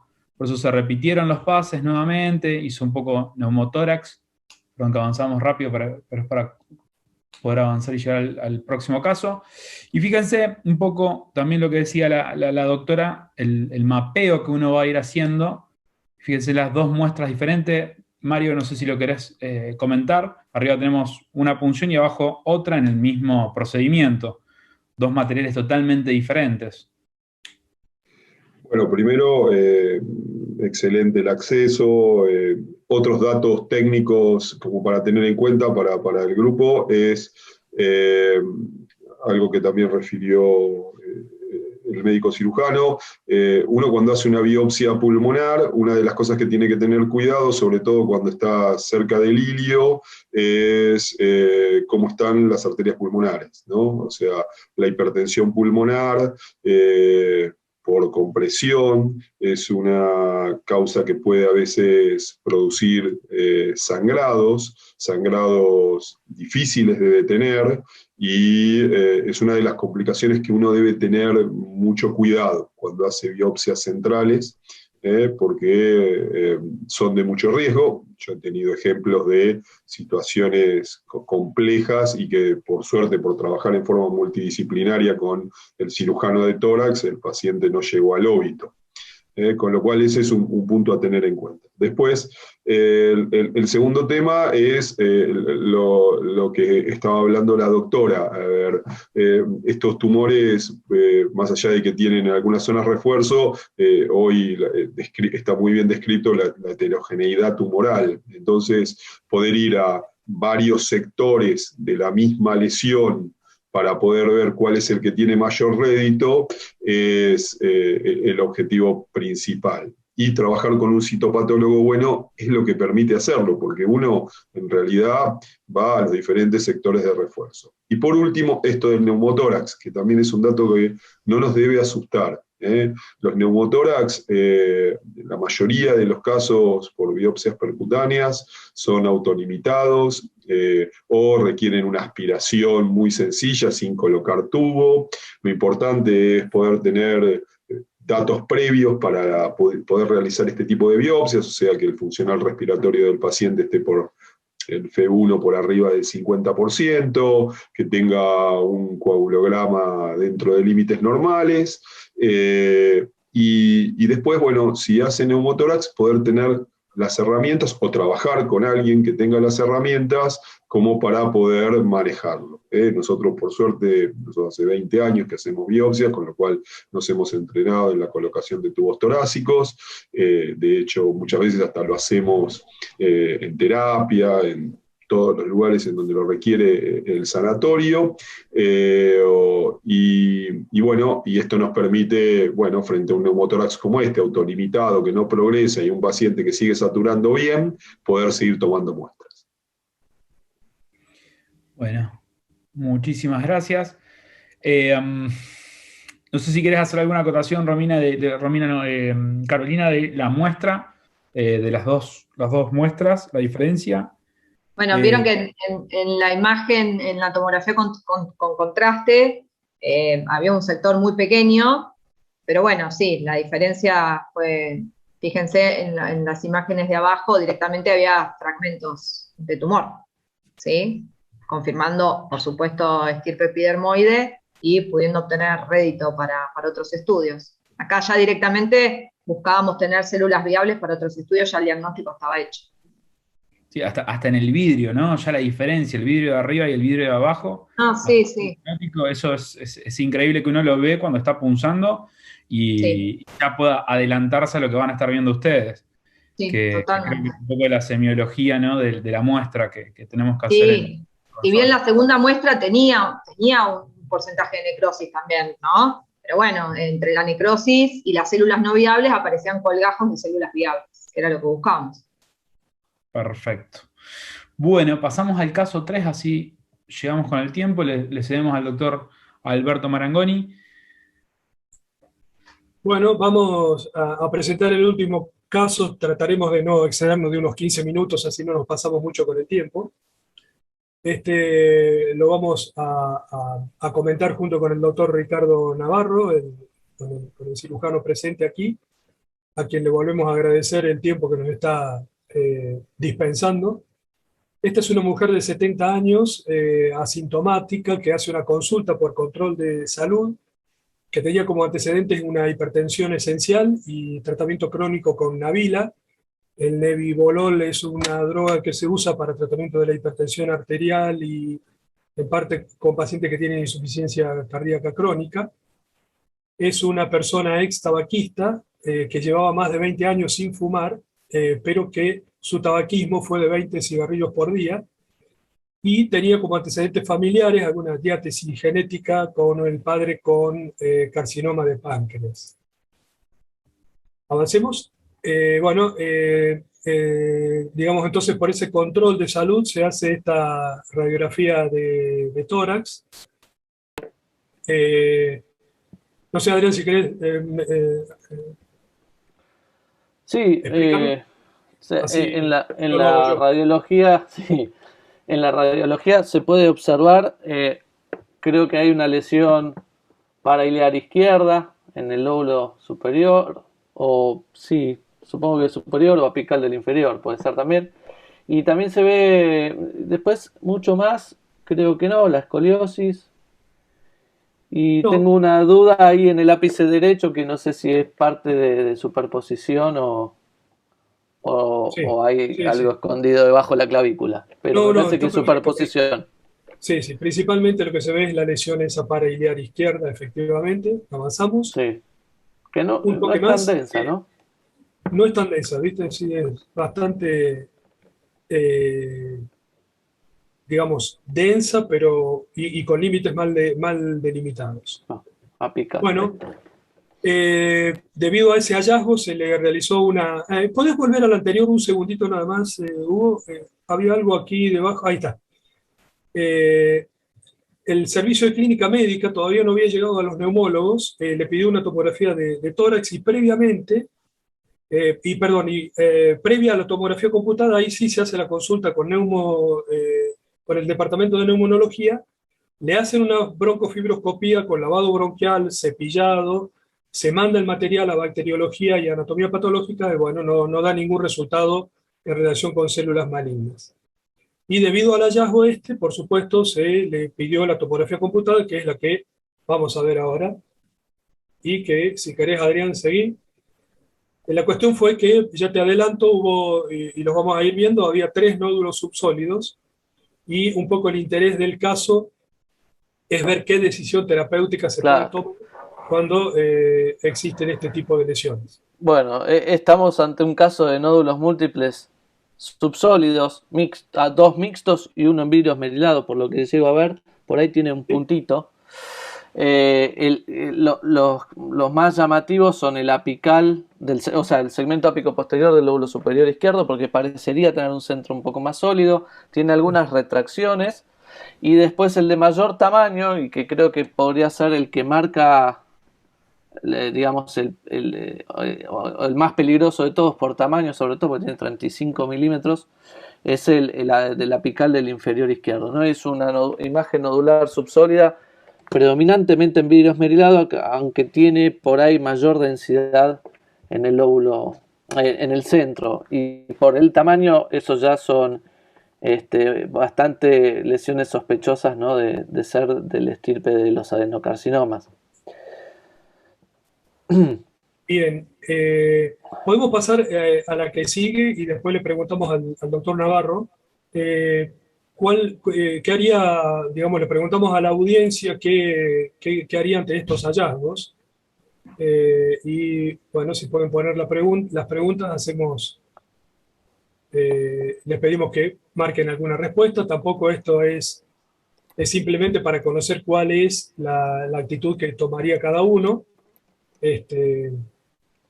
No es que haya una respuesta correcta, ¿no? Difícil este caso, ¿no? Así es. Bueno, como vemos, la mayoría ha respondido que haría un PET con tomografía computada, un PET-CT, menos el EBUS y la fibrobroncoscopia, y hay un cierto número que aboga por la cirugía de entrada.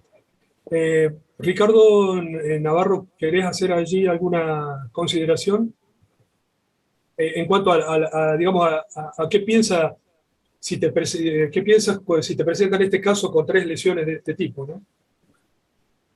Sí, un breve comentario nada más, sobre todo en alusión a un cierto porcentaje de alguien que piensa la cirugía como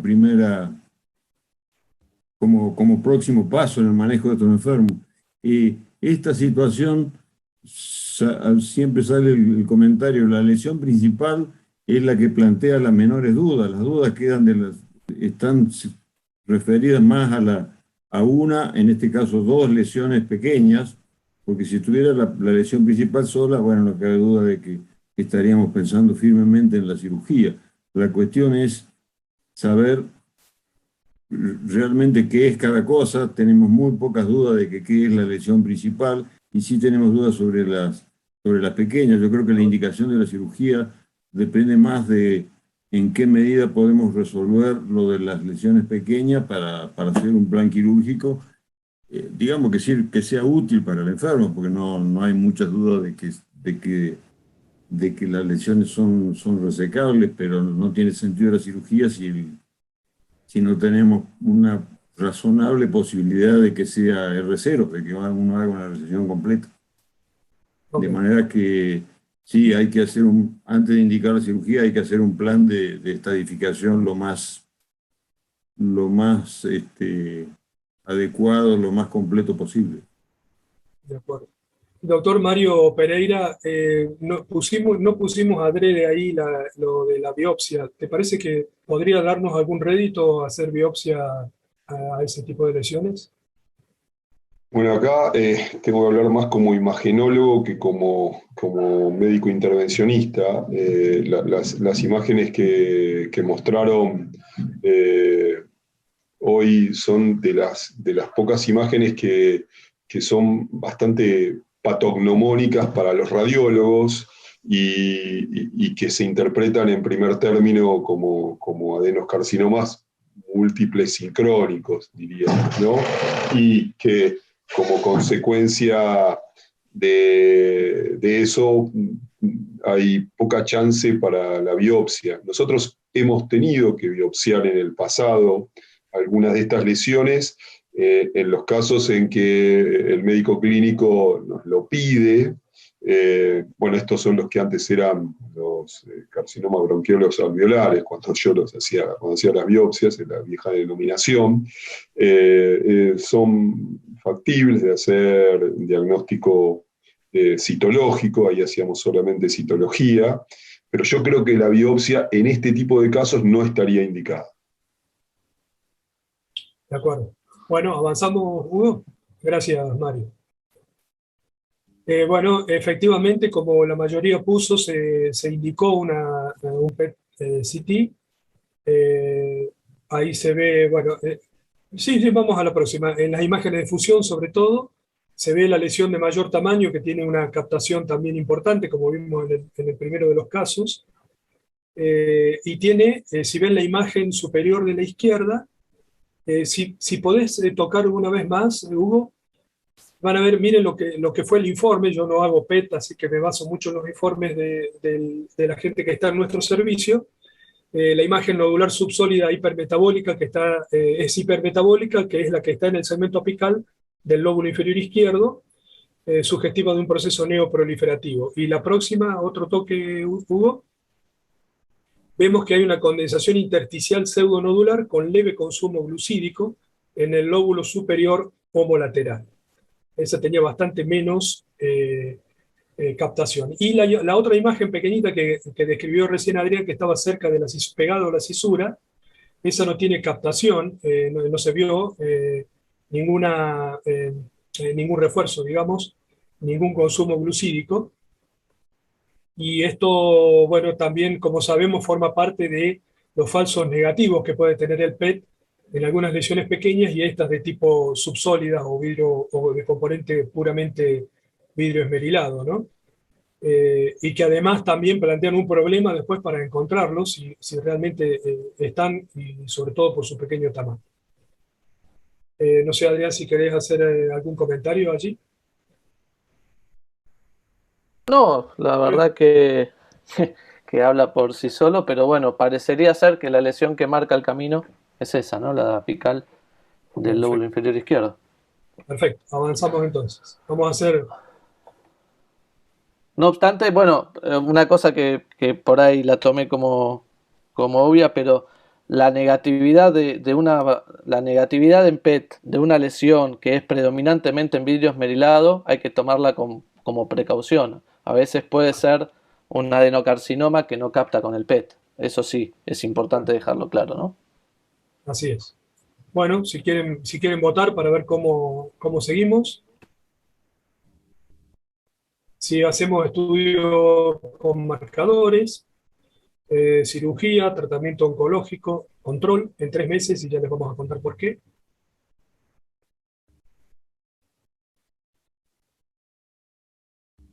Muy bien, hay entonces mayoría de respuestas de hacer estudios de marcadores. La cirugía va en segundo lugar, tratamiento oncológico y control un poco menos. Avanzamos. Entonces aquí la discusión sería, si querés pasar la próxima, preguntarle al doctor Ricardo Navarro por qué se decidió hacer una... previamente quise poner aquí las recomendaciones de la Sociedad Fleischner del 2017 acerca de los nódulos subsólidos. En alguna oportunidad lo discutimos también con Adriana esto, por el tema de las lesiones múltiples, ¿no? Que uno no sabe, no está siempre muy... no es que esté siempre bien determinado qué es lo que hay que hacer de acuerdo a las guías, ¿no? Acá fíjense que en la parte inferior dice múltiple, lesiones múltiples, subsólidas, que tienen más de 6 milímetros. Fíjense que dice que habría que hacer tomografía de control en 3 a 6 meses, y después, bueno, realizar el manejo de acuerdo al nódulo más sospechoso, es decir, en este caso sería el de mayor tamaño. La próxima. Entonces teníamos este problema para la decisión terapéutica que nos mostraba la lesión PET positiva en el lóbulo inferior izquierdo, una más pequeña que era negativa, y la del lóbulo superior izquierdo que fue casi considerada negativa como para sospecha para el PET de malignidad. No teníamos adenopatías iliares ni mediastinales, y lo que nos planteábamos con el doctor Navarro es de qué se trataba esto. No teníamos ganglios mediastinales ni metástasis demostrables por el PET, y entonces no sabíamos si era un tumor 2, 3 o 4. La próxima, tanto sea uno como otro, posiblemente haya sido un tumor para el TNM, un 3, debido a, digamos, pensando un poco también en la clasificación Landrats. Y ahora sí, doctor Ricardo, le preguntamos por qué se decidió hacer la cirugía.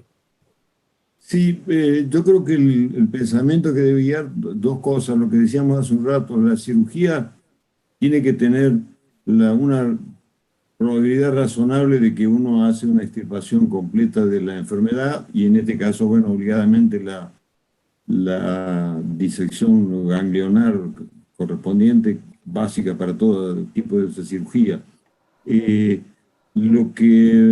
La preocupación central es un poquito lo que expresaba hace un momento el doctor Gasser, esas pequeñas lesiones en el marco de una lesión no sólida, por más que sean PET negativa, hay que tomarla como si lo fuera, aunque sea para el plan quirúrgico.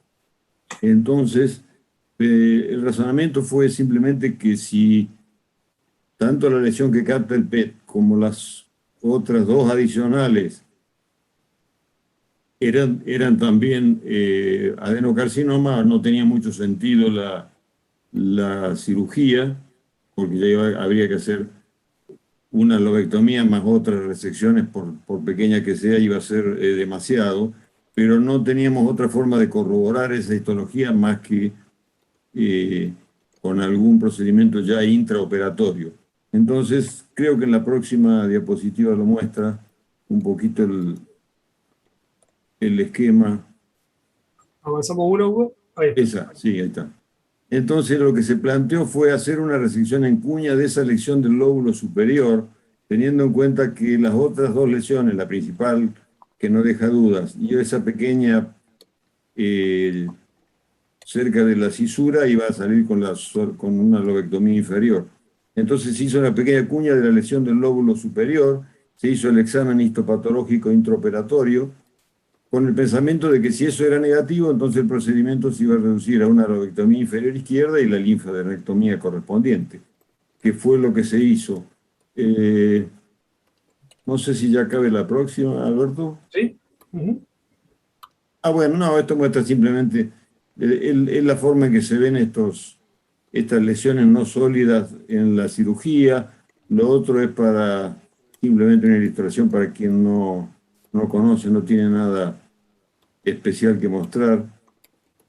El video que está indicado en este tipo de lesiones tiene una limitación que es la dificultad en la palpación para tener la consistencia de la lesión y a veces para encontrarla, porque a simple vista muchas veces uno no las puede ver. En ese sentido el video tiene esa limitación.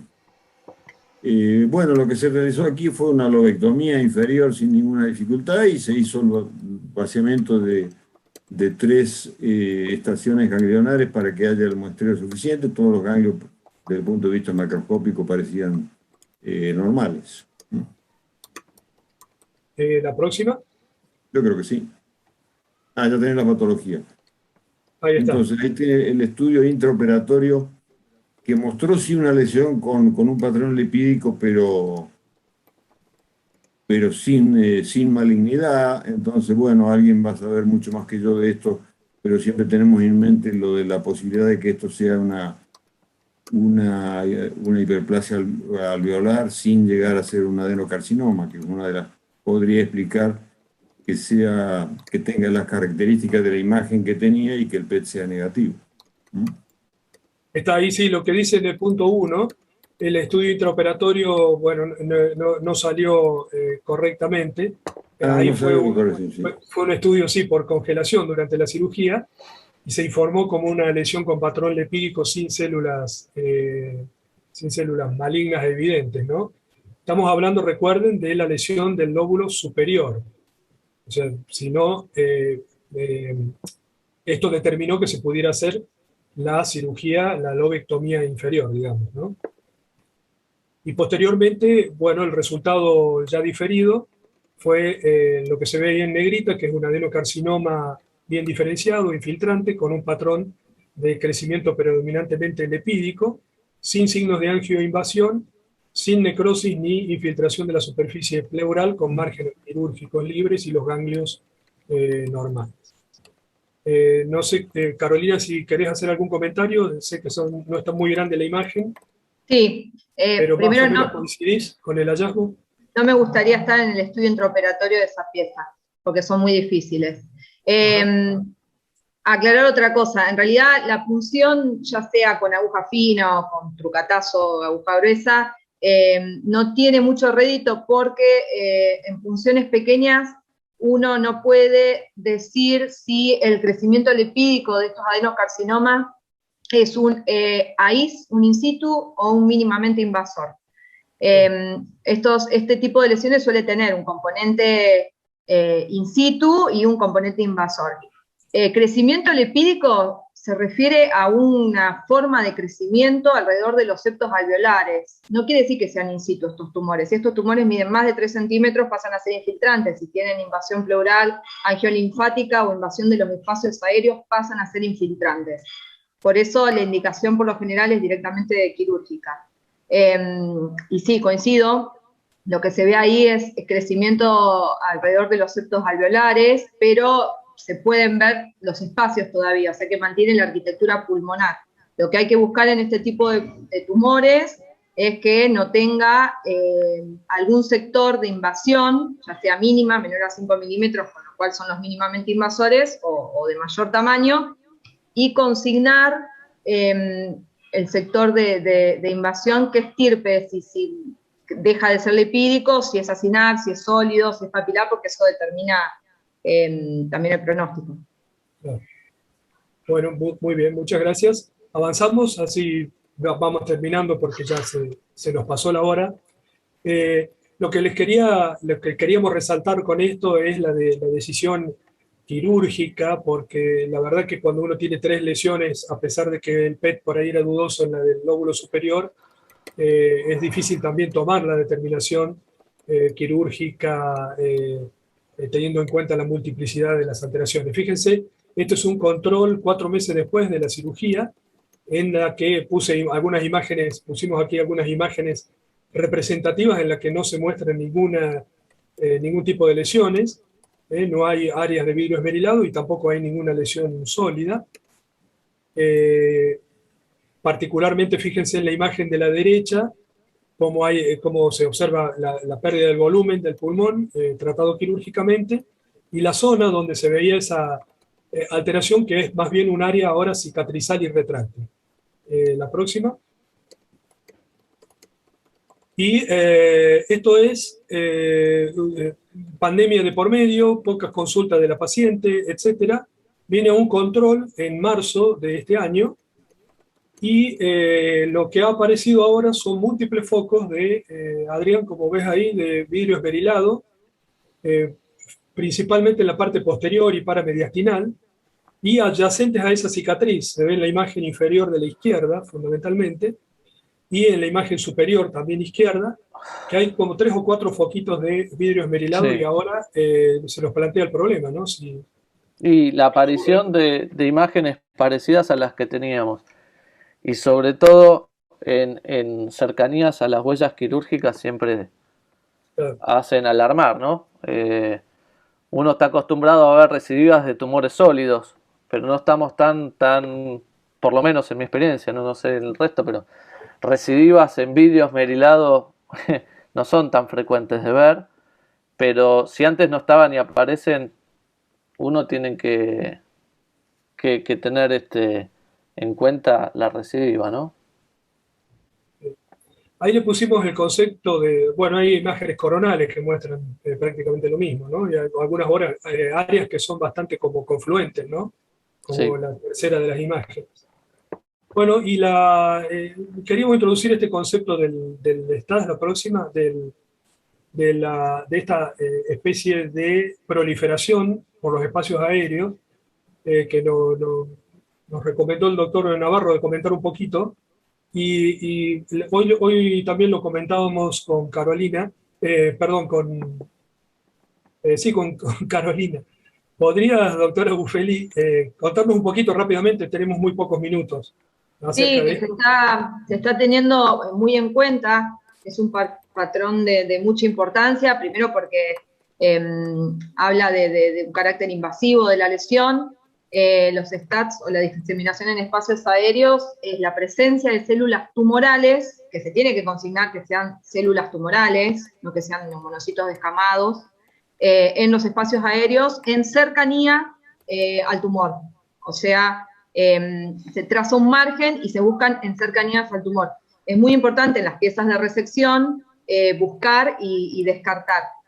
A veces no es tan difícil de reconocer porque aquellos adenocarcinomas que en sectores tienen diferenciación papilar, las papilas son muy frágiles y a veces se desprenden las papilas y por incidencias de corte, o sea, puede tener falsos positivos. O sea, hay que estar seguro antes de informarlo. Pero bueno, cobra mucha relevancia, tiene mucha relación con el impacto, habla de un peor pronóstico y hay que tenerlo muy en cuenta para diagnosticarlo en caso de segmentectomías, sobre todo, y no tanto en lobectomías.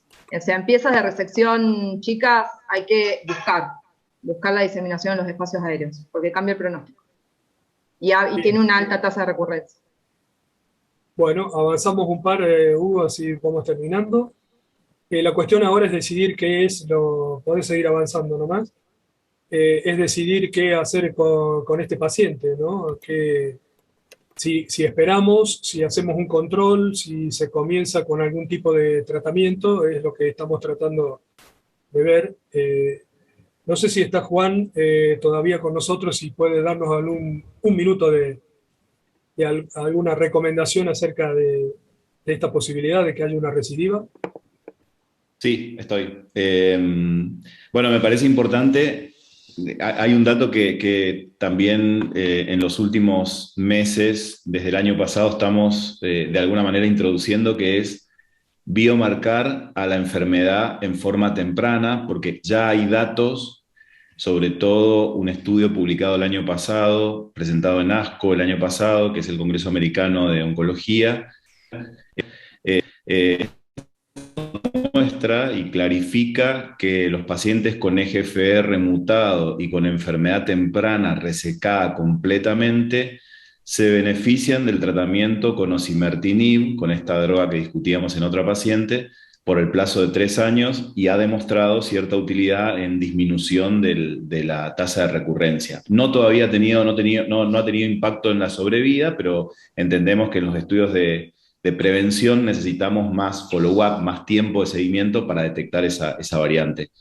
Esta paciente debería ser testeado con esa biopsia que tenemos de la lesión inicialmente, que es la que tenemos disponible, para definir un poco cuál podría ser la estrategia de tratamiento. Sin lugar a duda, uno plantearía una opción terapéutica en el caso de esta recaída, ¿no? Pero deberíamos también entender que tiene un volumen tumoral muy escaso y que uno debería ser muy minucioso en el tratamiento, porque entendemos que a veces las terapias sistémicas pueden generar un impacto importante en la calidad de vida de los pacientes, entonces hay que contrarrestar ese efecto, ¿no?, adverso que tienen. Así que uno plantearía esa opción y me parece lógico el testeo molecular con la biopsia disponible que tenemos, entendiendo de que es un caso absolutamente inusual y nos plantea esta dificultad de tener ahora una biopsia.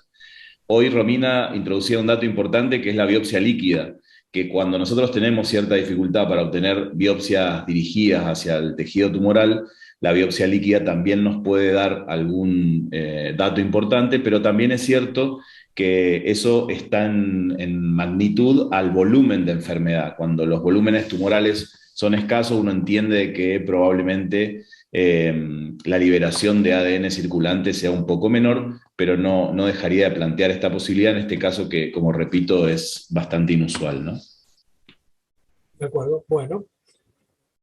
Bueno, no sé si hay alguien que quiere hacer algún comentario, si no, creo, Adrián y Hugo, que estamos ya en el tiempo, sobre todo. Yo les quería hacer solamente un comentario acerca de la dificultad a veces de la exéresis de lesiones pequeñas y algo que estamos haciendo tanto nosotros en Capital como sé que Sebastián lo está haciendo en Mar del Plata, que es la marcación de las lesiones previas a la cirugía. Hay mucho descripto en esto, pero el resultado que más nos está dando rédito con los cirujanos en estas lesiones que están en el orden del centímetro y que no tienen la estructura sólida que le permite al cirujano palparla, es colocar arpones Esto lo hacemos muy en conjunto con el médico cirujano porque le preguntamos por qué día de abordaje lo va a hacer, y habitualmente lo que hacemos es llegamos con una aguja hasta el centro de la lesión subsólida, liberamos este arpón que queda anclado dentro del pulmón, y cuando retiramos, el arpón está atado a un hilo, que el hilo sale por la piel en el lugar en donde el cirujano va a hacer la exéresis. Habitualmente este procedimiento lo hacemos 30, 40 minutos antes de la cirugía y facilita la localización de la lesión para hacer resecciones segmentarias. De acuerdo. Bueno, muchísimas gracias a todos. Muchas gracias por las aclaraciones. Bueno, quedaron algunas preguntas sin responder, pero en honor al tiempo, bueno, tenemos que finalizar. En mi nombre, en el nombre de Sebastián, del doctor Fernando Gutiérrez, que no pudo estar presente, muchas gracias a todos los panelistas por dedicarnos este tiempo. Muchas gracias, Hugo, por la coordinación y la preparación de este Ateneo. Alberto, gracias, en serio. No sé, Hugo, si tenés algo más para agregar. Si no... No, los esperamos en el próximo encuentro y bueno, y a seguir de cerca las clases que van a ir habilitándose a lo largo de la semana. Gracias a todos. Gracias a ustedes. Por favor, que tengan buenas noches. Saludos. Buenas Hasta luego. noches.